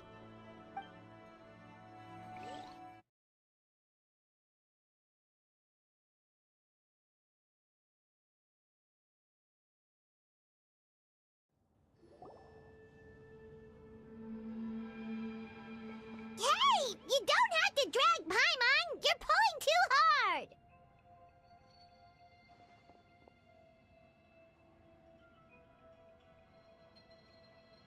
Looks like we made it. This is the Night Kingdom.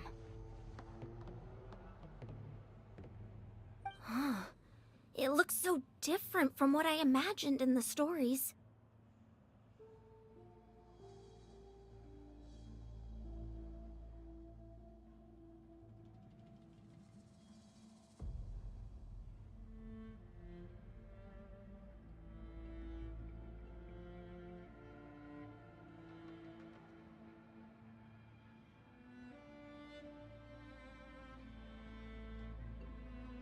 That overflow of energy is probably what trapped Kachina here in the first place. From this point forward, everything we know about the real world no longer applies. Anything can happen here. Paimon's more worried about how we're gonna make it out. We obviously can't go back the way we came. Do you see that patch of light on the ground? It's shining down from that fissure in the sky. Oh yeah, right in front of us. So that's coming from up there? Oh, it's so high up. Did we really fall that far down? Just like I said, our real-world knowledge doesn't apply here. We fell all this way, yet came out completely unscathed. If this was the real world, we'd have to climb our way back up to the entrance. But here, all we have to do is stand underneath the light and offer a prayer. That's it? Right. We still got a job to do. So that means all we need to do is find Kachina and bring her to this location. Exactly.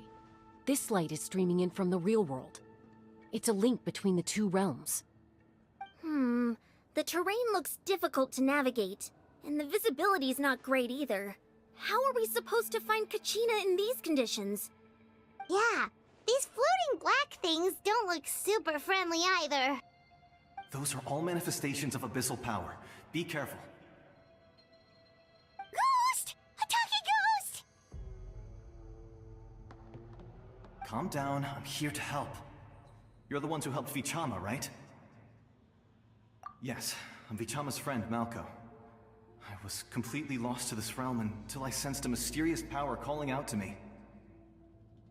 It's like it was seeking me out, attempting to reassemble the pieces of who I used to be. Of course, it could only do so much. I'm sorry I can only appear before you in this imperfect form. No, we should be the ones apologizing. If the Spirit Speaker Stone hadn't become corrupted by the Abyss, we could have done much more. But we had to destroy it. Otherwise, Vichama and his tribe would have been in danger. Of course. Thank you for protecting him. I never imagined that, even after all these years, he'd still take such a risk for me.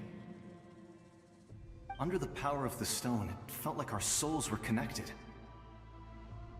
Turns out even our regrets were exactly the same. Whether in triumph or death, you want your best friend by your side. Exactly.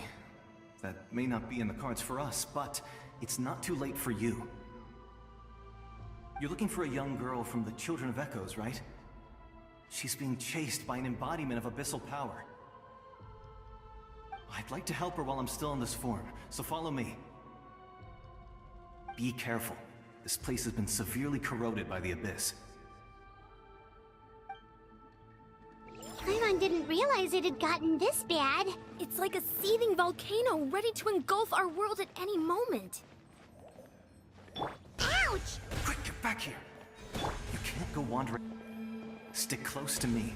My power will be able to ward off attacks for the time being.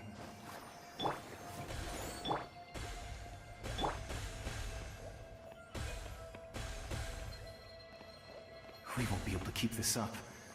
Let's try another route. This way.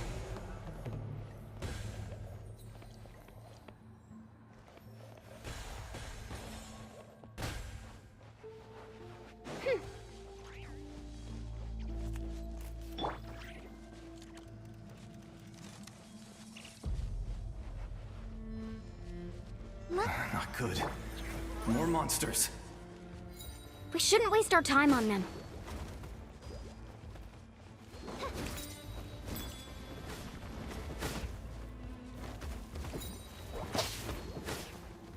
Oz, reveal thyself!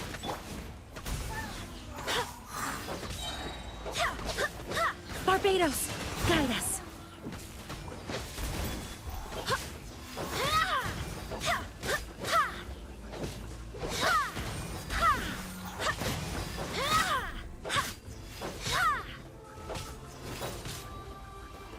Go as one!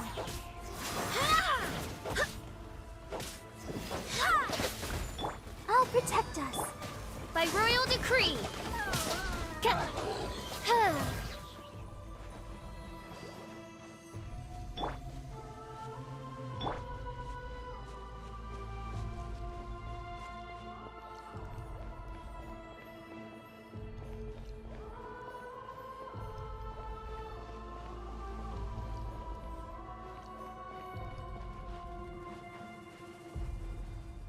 Oh, Paimon can't see anything! It's easy to get lost here. Just stick close.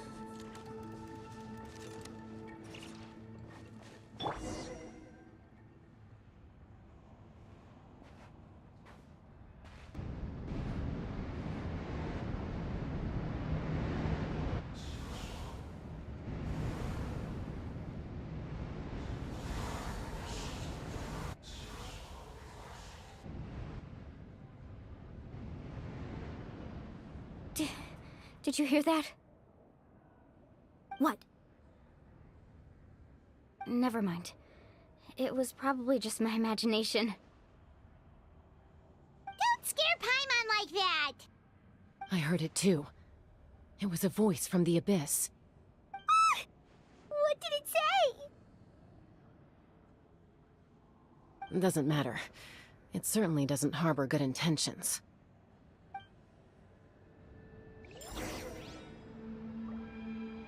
Let the show begin.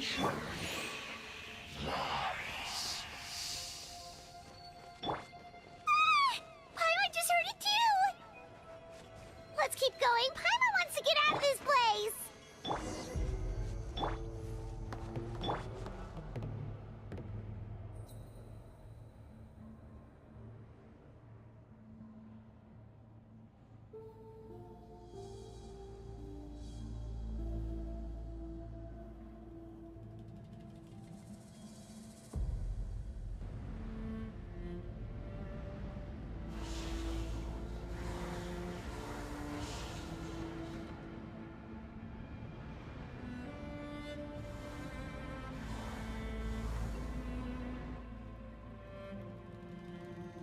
We're here, Kachina!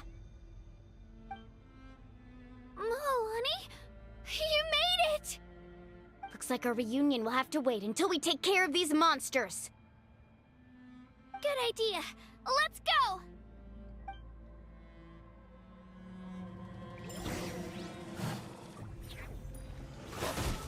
Here goes!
protect us.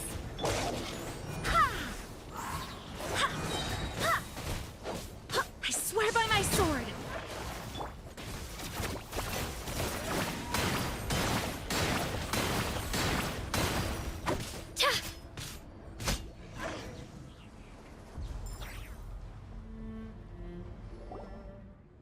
You're here. You're finally here. Thank you so much. That monster can appear from anywhere. It almost caught me a bunch of times. The YUP's power helped keep me hidden, so I just tried to stay out of sight until you got here. Atta girl. You did so well. And most importantly, you weren't hurt. Should we start heading back then? Actually, I have a request. Will you come visit the YUP with me? I can't exactly put it into words, but something's wrong with the Ode of Resurrection. And I know it has something to do with the contamination from the Abyss. That was the Pyro Archon's theory as well. Everything we've seen here certainly seems to back it up. In the Night Kingdom, there are 6 main totem poles representing the YUP of each tribe. You can think of them like the body of each YUP. Additional totem poles, like the ones around here, serve as proxies to which the YUP can extend their consciousness. There are countless proxies scattered around the Night Kingdom. Through them, the YUP can extend their consciousness over the entire realm and track down souls no matter where they roam. But if a proxy were to become severely contaminated, then a soul could become lost within the Night Kingdom. Judging by the current situation, I don't think we're dealing with just one contaminated proxy. Even if we could drive back the abyssal power from one of them, that probably wouldn't even put a dent in the problem. Still, we can't just leave the YUP to suffer. It's protected me this whole time.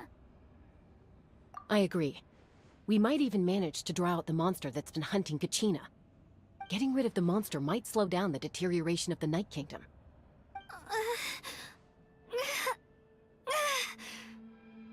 Kachina? What's wrong? Nothing. Just a headache.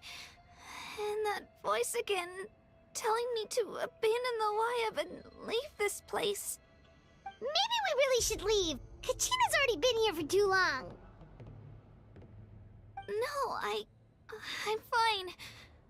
I don't plan on listening to that nonsense. I can hold on. Just up ahead. I'll lead the way. Besides, I can still fight, so please, help me out a little longer. Listen to me, Kachina.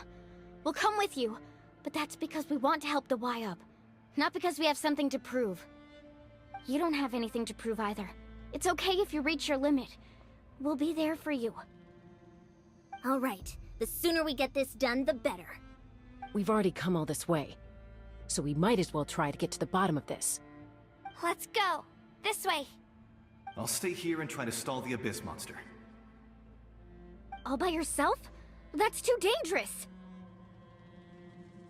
It's all right. I may not be as strong as that monster, but I'm definitely more familiar with the area.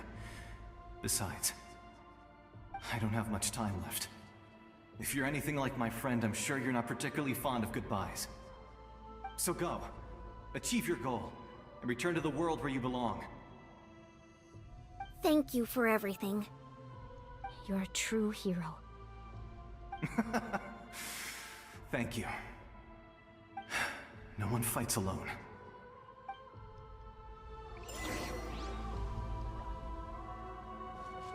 Does your head still hurt? Let me help you walk.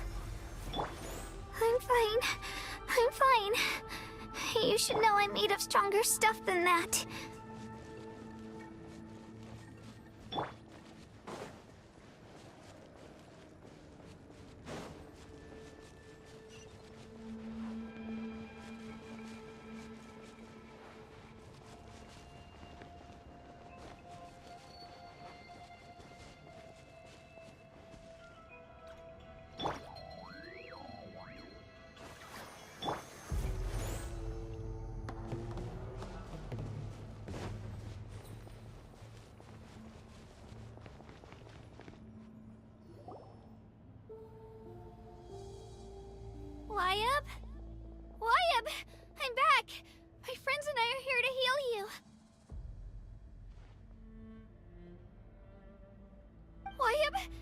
you hear me? Wyatt?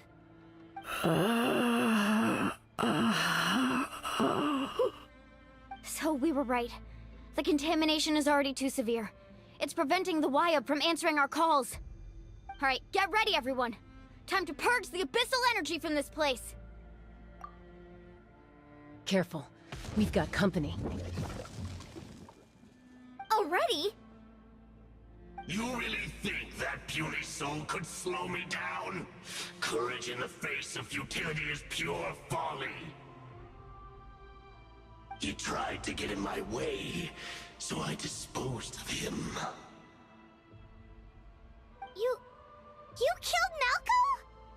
He would have dispersed with or without me. Rather than worrying about him, I would urge you to focus on yourself. You may have defeated others of my kind in the past, but underestimate me now, and it will be to your peril. No, the power of the Abyss is intoxicating. The destruction it seeks captivates like a masterful work of art.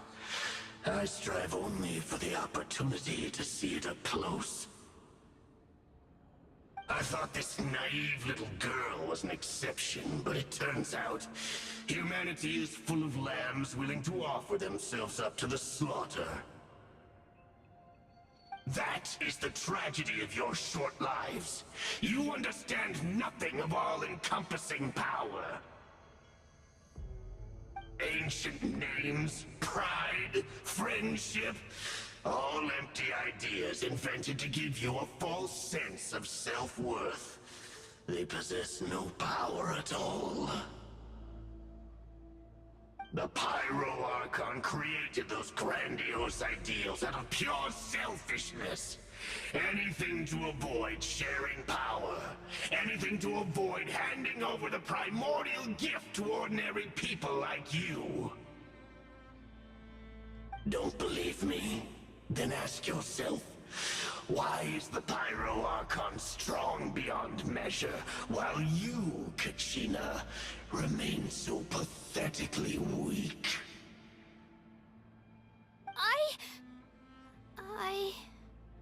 Kachina! Give me your hand.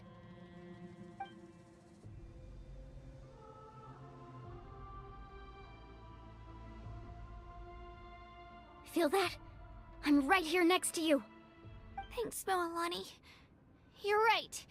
I have nothing to fear. Because I'm not alone anymore. You're right.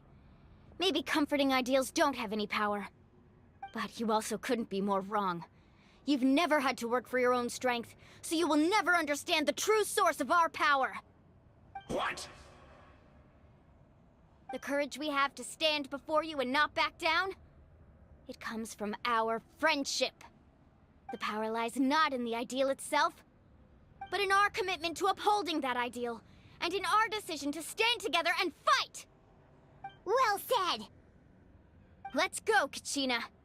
It shouldn't take more than 2 of us to handle an enemy like this. Sorry in advance, but you deserve what's coming to you! There aren't many in NATLAN who can beat us when we're together. It's time he got a taste of that kind of power.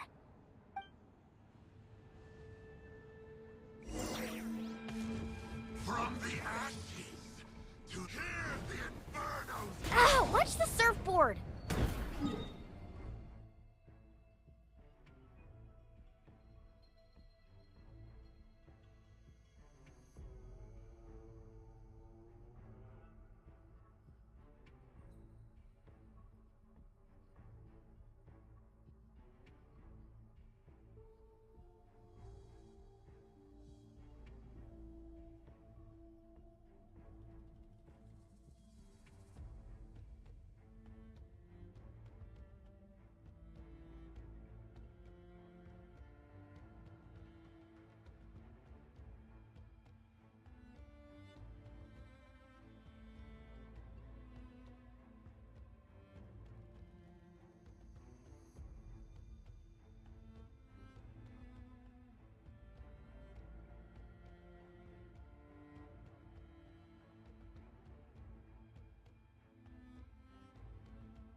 That's what he gets for underestimating you two.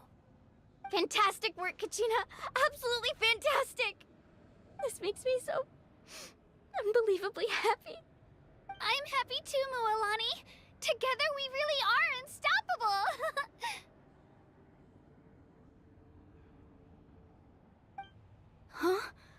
Huh? What's happening?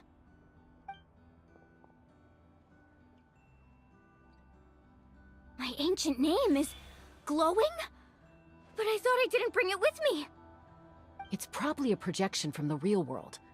But that doesn't explain why it's glowing all of a sudden. Wait, does that mean you're...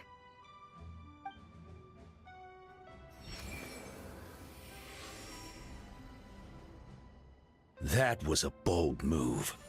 Diving headfirst into the fire to save your friend. Especially in a place so overrun with abyssal corruption. Still, seeing you pull it off was really something. Everything you said was exactly right.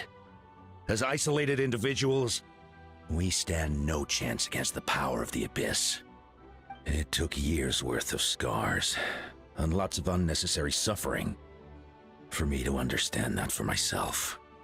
The Pyro Archon's plan will unite us as one. Everyone has a part to play. Only then will we have the power to defeat the strongest of foes. Who are you? Tupac, a warrior from the people of the Springs. I fought against the Abyss during the invasion 500 years ago. I've heard that name before. You were the giant who saved all of Natlan.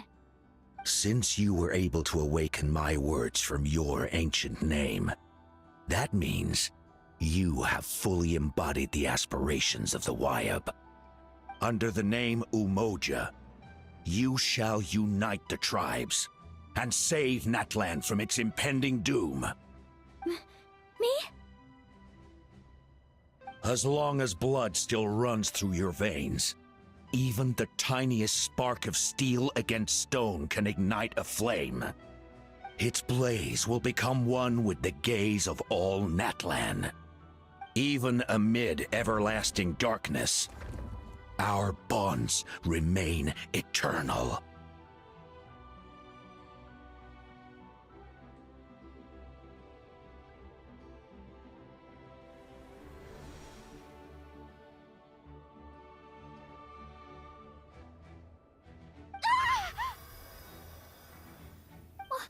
What's wrong, Mualani? So many memories. My brain was just flooded with everything he once knew. So that's what happened. What do you mean? Did you just figure something out? 500 years ago, they foresaw the very crisis we're facing now. Efforts to save Natlan started all the way back then. We can go over the details once we get back. We shouldn't linger here longer than we have to. I know bits and pieces, but I had no idea Mualani was also part of the plan. This sounds like something that's going to need a lot of explaining. Let's focus on saving the Wyab first.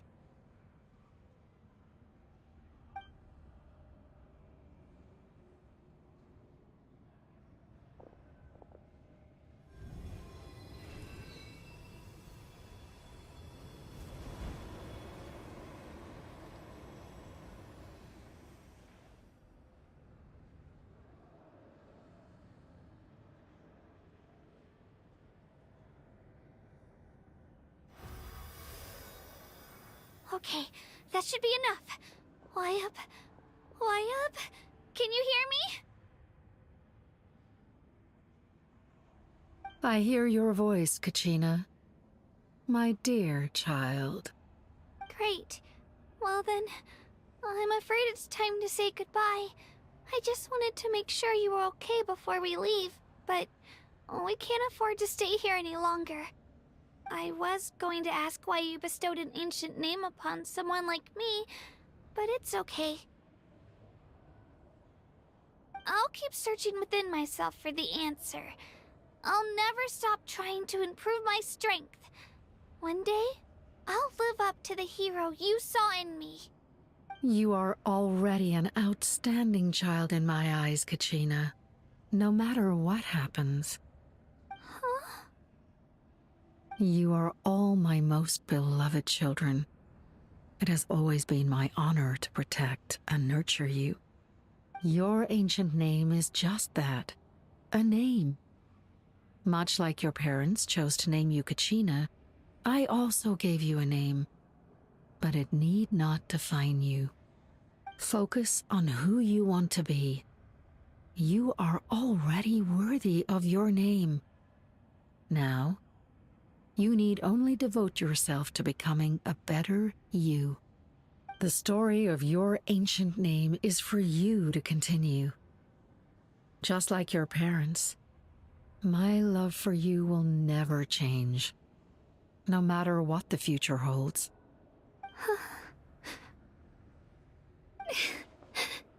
Thank you, Wyatt. It gladdens me to see the Pyro Archon's plan move another step towards completion. But it's time for you to leave this place. The situation here is getting worse. Go now, my children. Save Natlan on behalf of all you hold dear. I know we've never met before, Wyatt, but I just wanted to say thank you for encouraging Kachina. It was exactly what she needed to hear. Whoa! What's going on? An earthquake? We're out of time. It's the power of the Abyss. Quick, we need to run!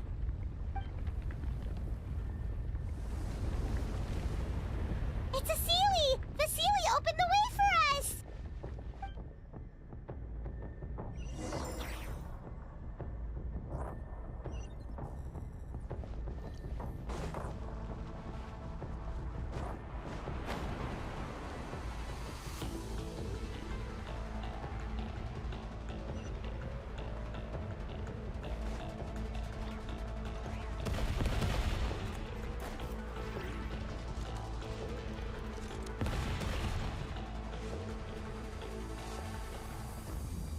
The opening in the sky! It's closing! We need to hurry, or we'll be stuck here!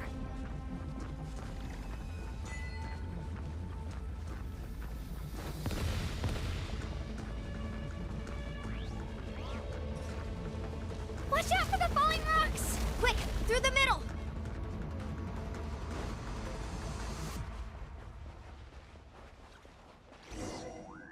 Come on, faster! We'll never make it!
You've done well.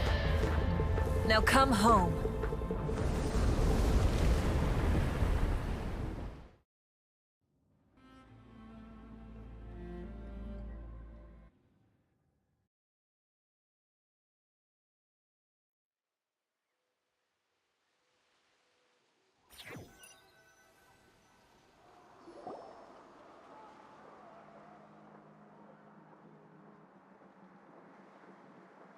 We're back! The Pyro Archon saved us. But she's not here. Yeah, didn't she say she used it all up? She's still in the Speaker's Chamber. What we saw in the Night Kingdom was just her consciousness. So you're saying her consciousness did all that? Every great display of power comes at a price.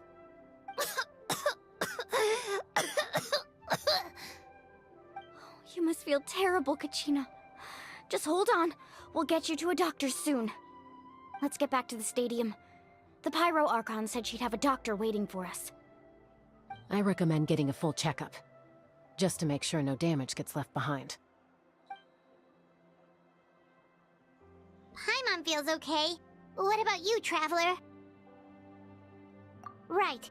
You always seem to do pretty well against the Abyss. Let's get going. We need to share what we learned in the Night Kingdom as well. Right. The Y-Up mentioned something about the Pyro Archon's plan. What is it exactly? I'll let her explain everything. We're all a part of the plan now. Every move we make from here on out will decide NATLAN'S ultimate fate.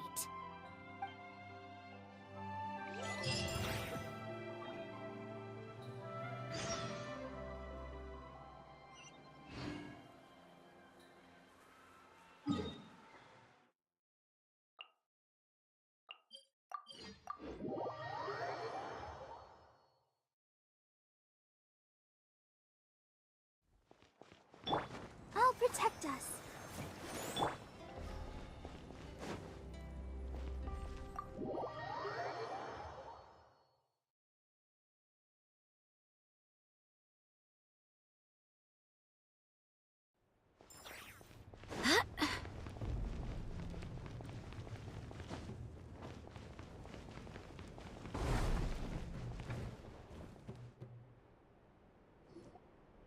Huh.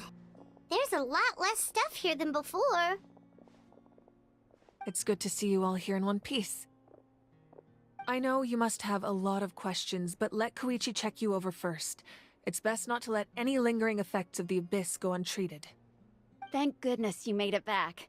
I came here as soon as the Pyro Archon told me about your plan. Take a seat, everybody. I'll examine you one by one.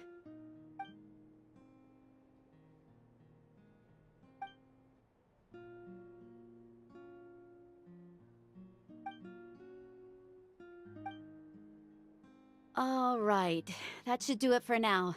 But just to be safe, I'll perform another checkup in a couple of days. I have to say, though, I've never seen anyone react to the Abyss like you, Traveler. It's like you're completely immune to its power. She's always been special like that. She can even purify its power. Wait, now that you mention it, Paimon doesn't think she's affected either. Given the current situation, that ability will likely play a great role in the events to come. Of course. I still have patients to see, so I'll head out. Thank you, Koichi. All right, all right. We might not see eye to eye, but we both had good intentions. Just give it time. I'm sure we'll figure things out between us one day. Yeah.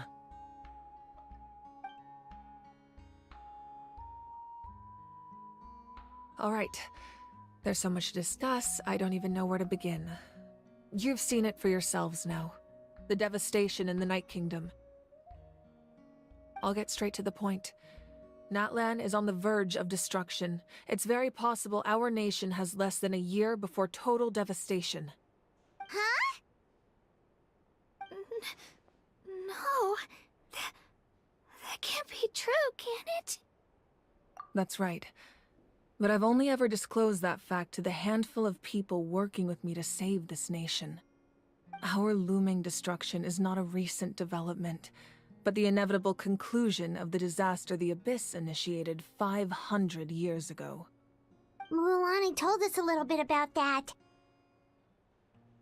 500 years ago, all the nations of Teyvat were invaded by the Abyss. Unlike the other nations, NATLAN never had stable and deep-rooted ley lines, so we suffered the worst of the invasion. The battle against the Abyss was exceedingly long and brutal. In the end, victory came at the cost of our civilization and countless lives. Even then, it took centuries of solving the disasters caused by the Abyss to finally achieve the peace we know today. And still, This is but a superficial victory. The forces of the Abyss have merely been driven back underground. Their threat to Natlan remains as real as ever. I'd never have guessed. The problems plaguing the Night Kingdom are all the more complicated because that realm is essentially functioning as NATLAN'S ley lines.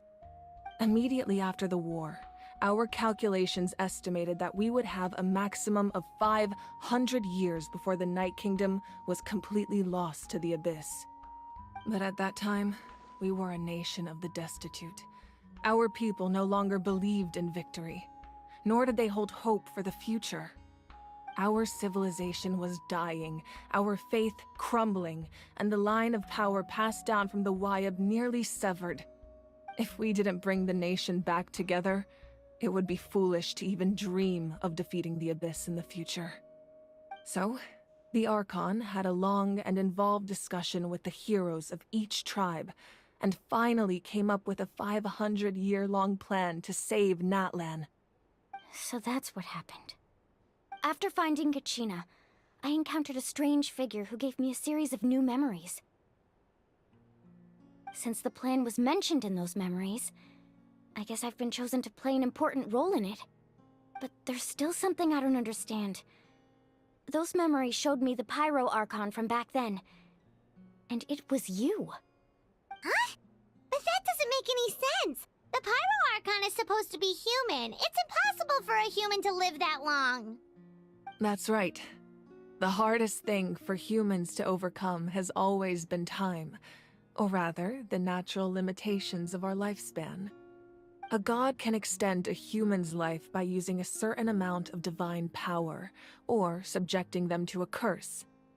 But, as we all know, Natlan doesn't have gods like that. We can only rely on our own methods. A human life is like a flame destined to be extinguished. 500 years ago, I placed my life within the sacred flame. Only by dying before my time could I have the chance to wake up again. So, in other words, this is your second life?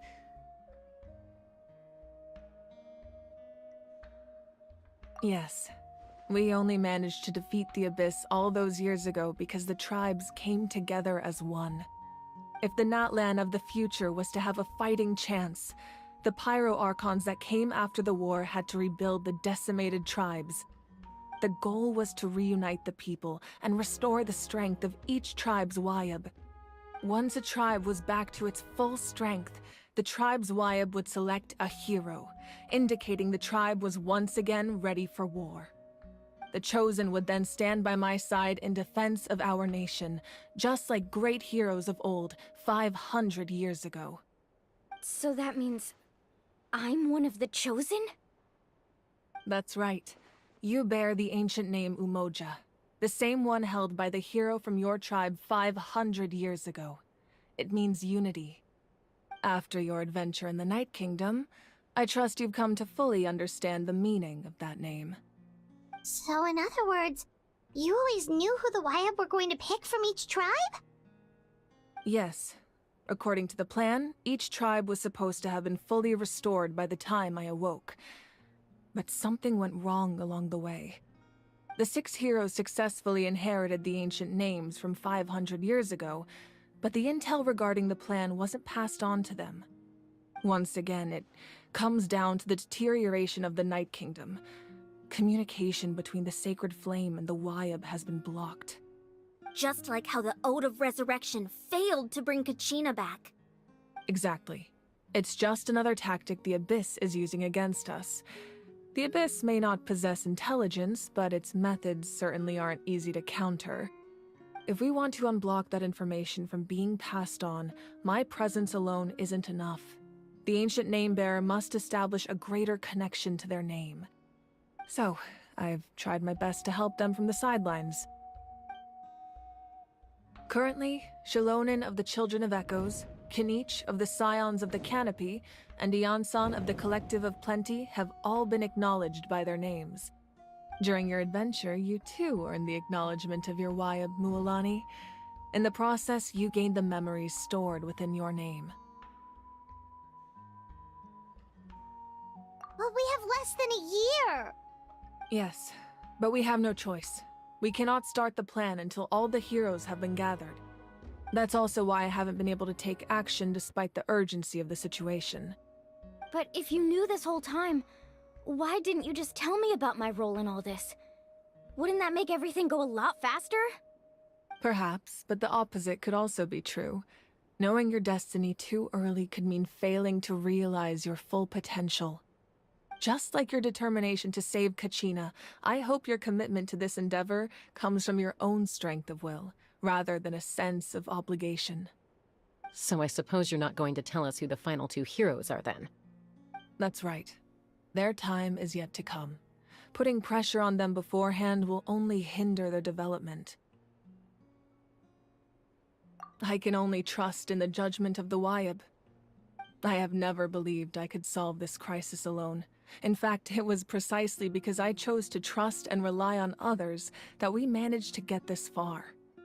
NATLAN'S salvation lies not in its Archon or any singular individual, but in us all. You're quite perceptive, aren't you? I thought I might get away with avoiding the topic. Huh? Oh, right! All of the stuff you stored here before, where did it all go? Even though I sacrificed my power, I still needed a contingency plan to ensure you would make it back from the Night Kingdom. After all, I was the one who allowed you to take that risk, and Mualani has an important role to play in my plan.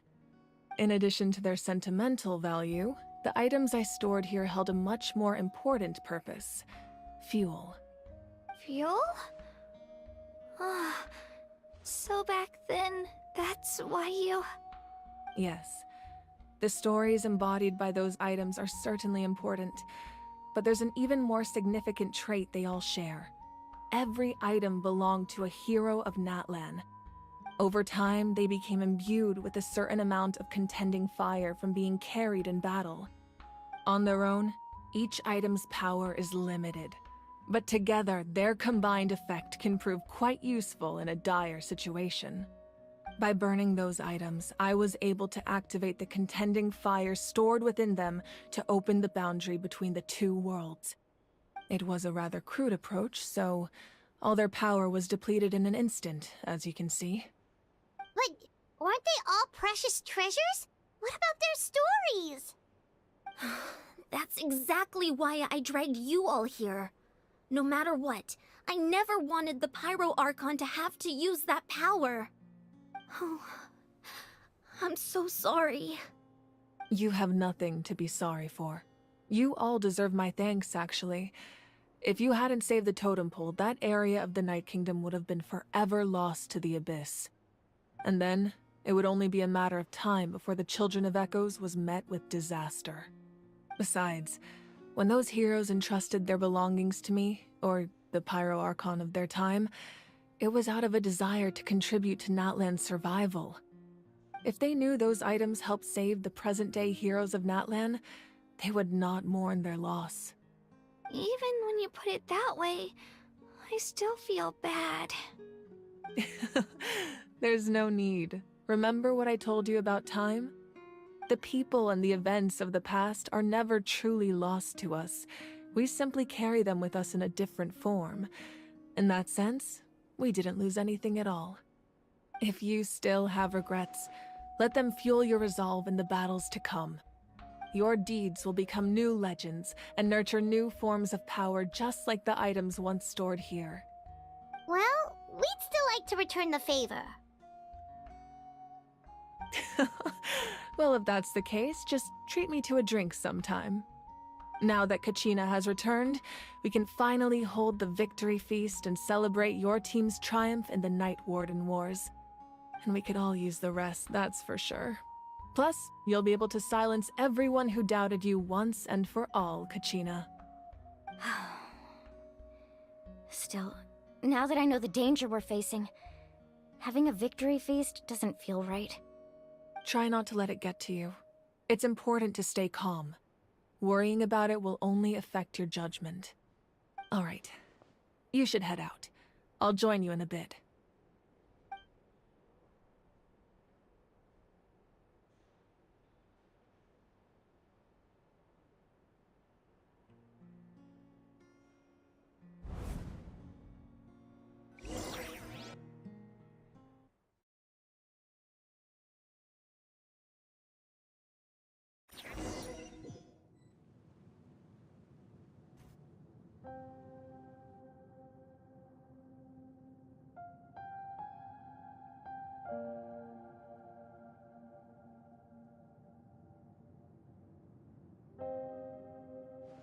was young, I used to sit by the hot springs and listen to the stories of warriors from all over NATLAN. They attract people from all walks of life. Friends come easy here, no matter what tribe you're from. The people of the springs have never claimed the hot springs as their own private property.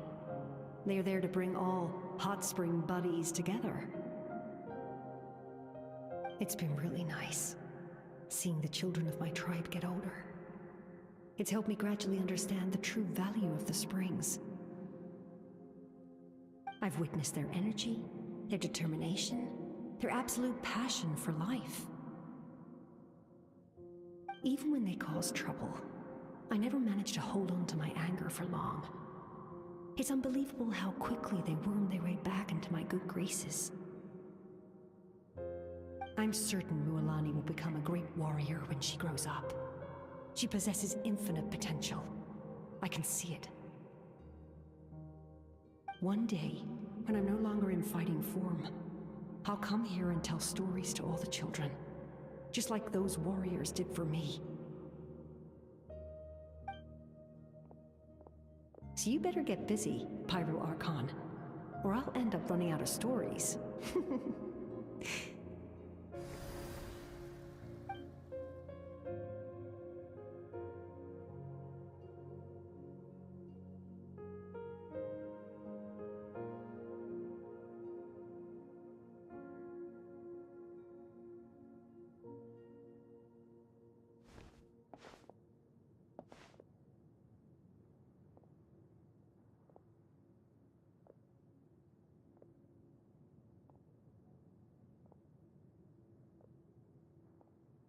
Our nation is engulfed in darkness. Our tribes stand divided, and yet you promise victory in the distant future.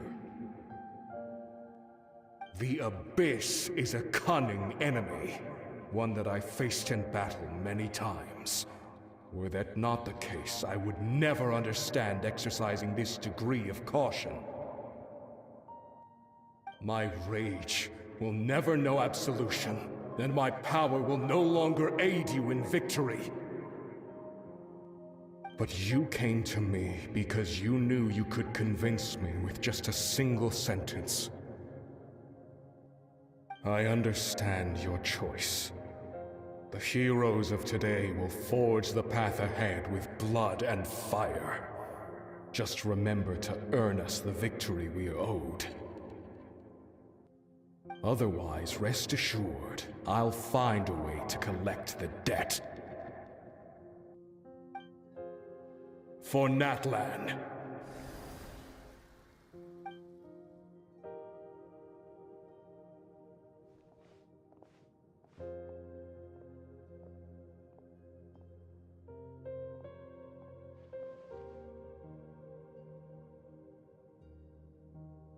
So, you're gonna head 500 years in the future to serve as the Pyro Archon again? But what about the you from right now? You're just gonna die.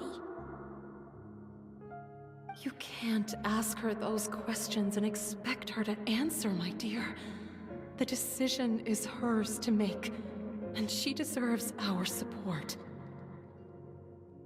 We will do everything we can to rebuild the tribes. Don't you worry. Even across time, we will all do our part to fight for NATLAN'S future. Yeah, Mom's right. We'll always believe in you, sis. Seriously, though? Dad should be here. Where is he? I imagine he didn't know what to say, so he chose not to come at all.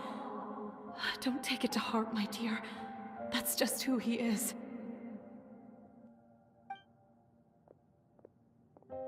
Just remember, no matter what happens in the future, we will always love you.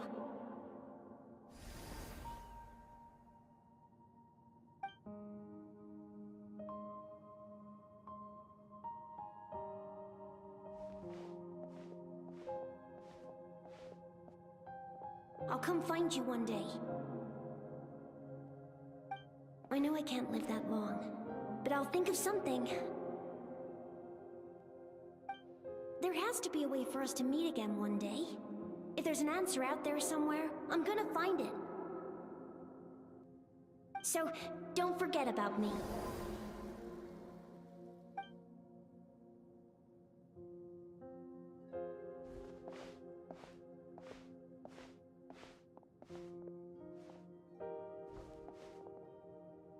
If that's your decision, then you have my full support, Archon. May our children live to see such a lovely son. For NATLAN! No one fights alone.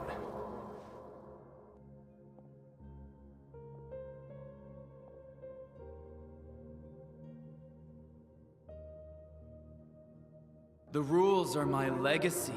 They shall grant us the strength to overcome the next tragedy. War forged the 6 tribes, taught us how to fight, instilled in us what it means to love. Who will be the one to bring this to an end?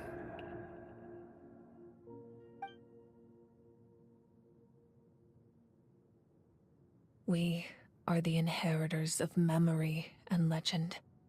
Those who grew alongside sun and wind. Those who forged our own destiny and future. That is NATLAN'S fire.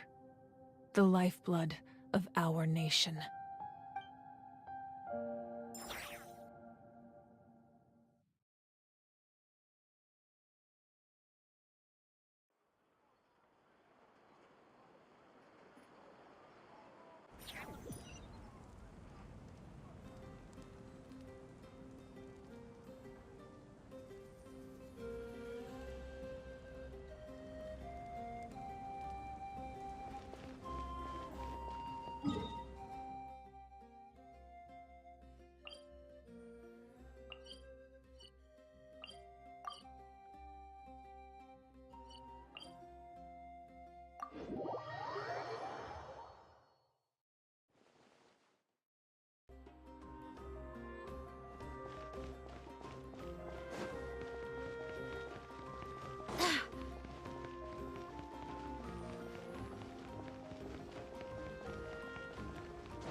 Koichi! You here for the victory feast too?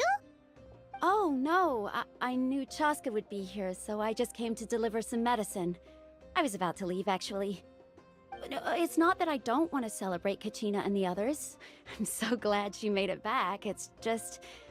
well, I'll make things awkward if I'm around my sister right now. Ah, well, you two had a fight, so Paimon can understand. She didn't cause any trouble during your trip, right?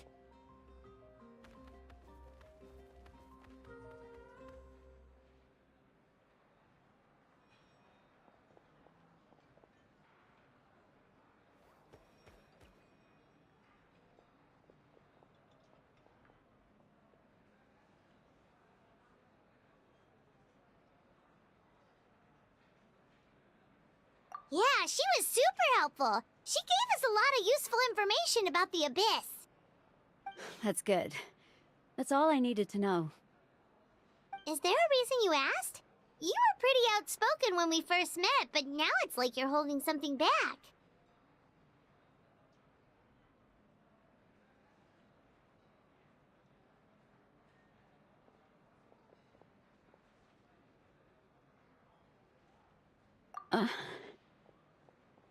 Maybe it seemed unreasonable, picking that fight with her before you left, but I did it for a reason.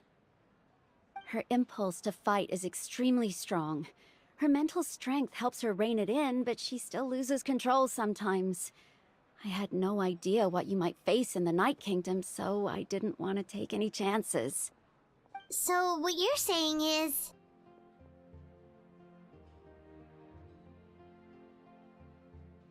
Okay, so maybe it sounds a little stupid, but it works pretty well. It helps her keep her cool for a little while, at least. Anyway, I'm just glad you were able to make it back safe and sound. That's all I wanted. Do you really have to go that far? Can't you just talk it out? No way. Chaska never opens up about her own pain, especially to her family. She can't learn about this, or it'll be even harder to help her. I appreciate the understanding, and don't worry. I'll find a way to help her ease this burden. Anyway, I need to get going. Enjoy the celebration. Oh, and if you ever need a doctor, you know who to find. Huh. Who would have thought there was a deeper reason behind their arguing?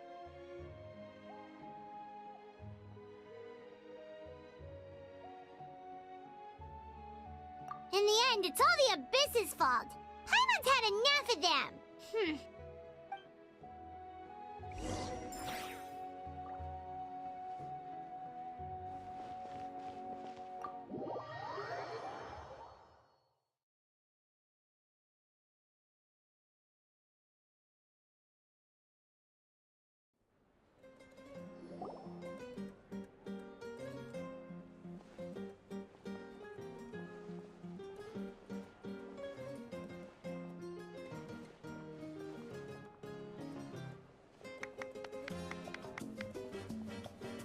Let's give a huge round of applause to our brave young warrior, Kachina! Woohoo! Well done, Kachina. Thank you, everyone. I'm so glad I finally made it. I always knew you could do it. With so much potential at your age, you have a great future ahead of you. You're one to talk. Don't think I didn't know you were the first person to abandon your team. I'll be dealing with you when we get back. I had no choice. My friend invited me. I couldn't just say no. Oh, really? So you weren't just trying to get ahead in the first round? I wasn't, I swear. I just happened to find that bearer injured in the wild, so I stopped to bandage his wounds. When he insisted on repaying the favor, what was I supposed to do? I'm just one person. I figured Kachina would have no trouble replacing me. But the fact of the matter is that after your departure, everyone else started thinking about swapping teams too. I'm really sorry, Kachina. It was wrong of us to abandon you like that. It's amazing that you still made it all the way through to the Night Warden Wars. That's the highest honor. So, what about you guys? Did you make it far? Our team captain drank too much the night before the competition and turned up late to the stadium on the day. We got disqualified.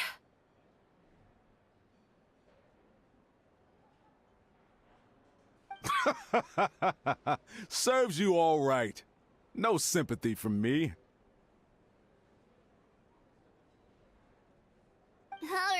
Alright. There's no need to be like that, Uncle Pakal. Dear friends, I'd like to say a few words. Firstly, I'm grateful to my friends and our great Archon for helping to bring me back. This traveler and her companion Paimon are some of the strongest people I've ever met. If they were allowed to participate in the pilgrimage, I have no doubt that they'd win the whole thing. They've agreed to let me learn from them. With their help, I believe I can become even stronger still. And let's not forget my good friends, Moalani, Chaska, Kanich, and Ayan-san. They all helped the Traveler and Paimon figure out a way to bring me back from the Night Kingdom. They too deserve to be called our heroes, so please give another round of applause for them. Thank you so much! Well said!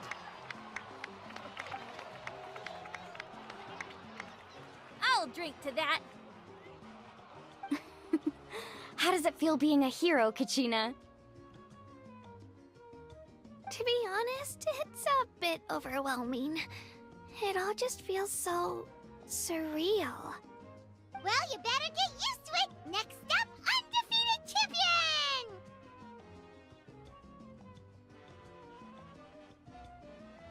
Hey, please don't make fun of me.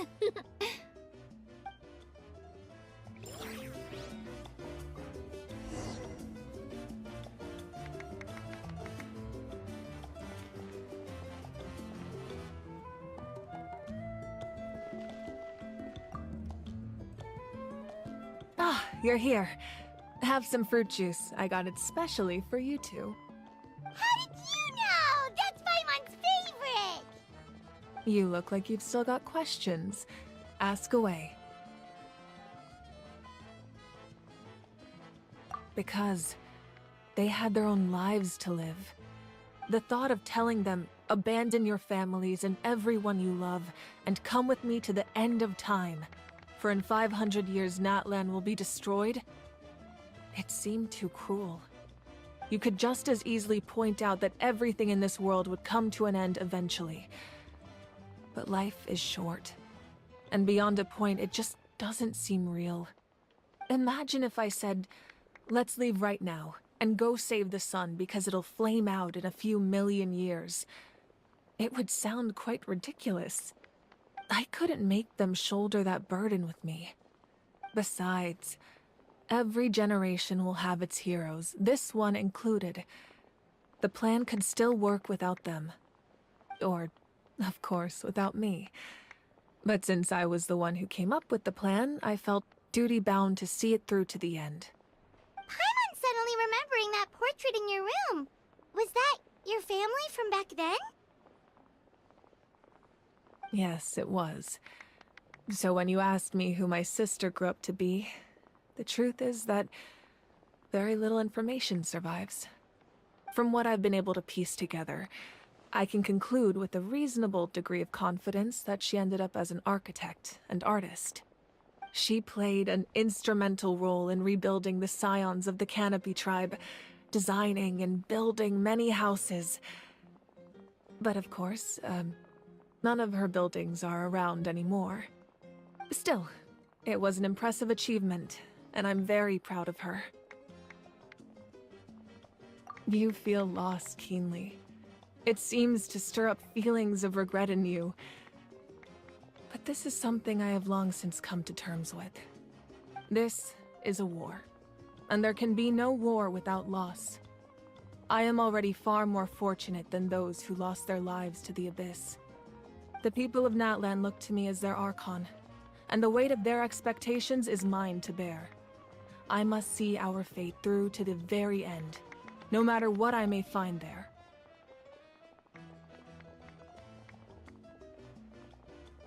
Yeah, doesn't that mean the way everything ends has already been written, including your plan? I suppose, but so what? Don't forget, time takes many forms. The past, present, and future coexist, and all are equally important. Even if the future ends in destruction, there's still no reason to give up on the here and now. And it's precisely because we humans cannot know our fate that we will never give up on our struggle. This is a pivotal moment. We are still 2 heroes short. Well, 3 to be precise. There's one further hero who I'm hoping to get on my side, whatever it takes.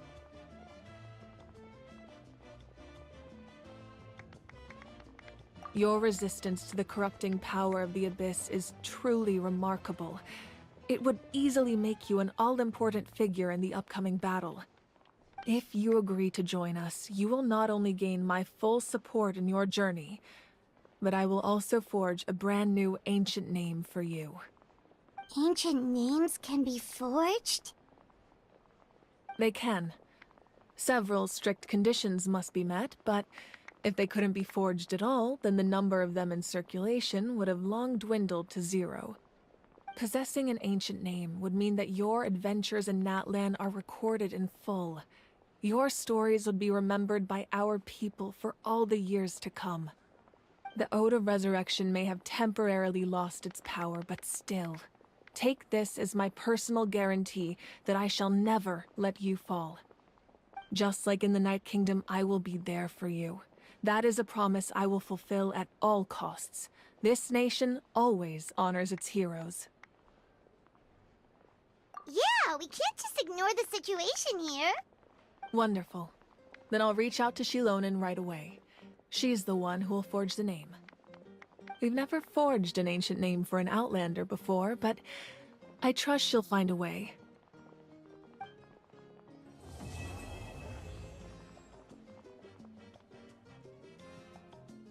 My lord, we've received word that the Pyro Archon has lost much of her power. Although your injury complicates things, this is most certainly the opportune time to seize the Gnosis. Victory and defeat are rules, not outcomes. I have never taken advantage of an opponent in a time of weakness, and I don't intend to start now. As for you, I must confess, I did not expect that little trick of yours to save the day. No matter how dense the fog, as long as the sun remains, we cannot turn day into night. She could have dispelled it. She simply chose not to. You don't have much time, and you're injured on top of that. What do you plan to do next? I'm beginning to see just how useful you may turn out to be. You heard something from here, didn't you?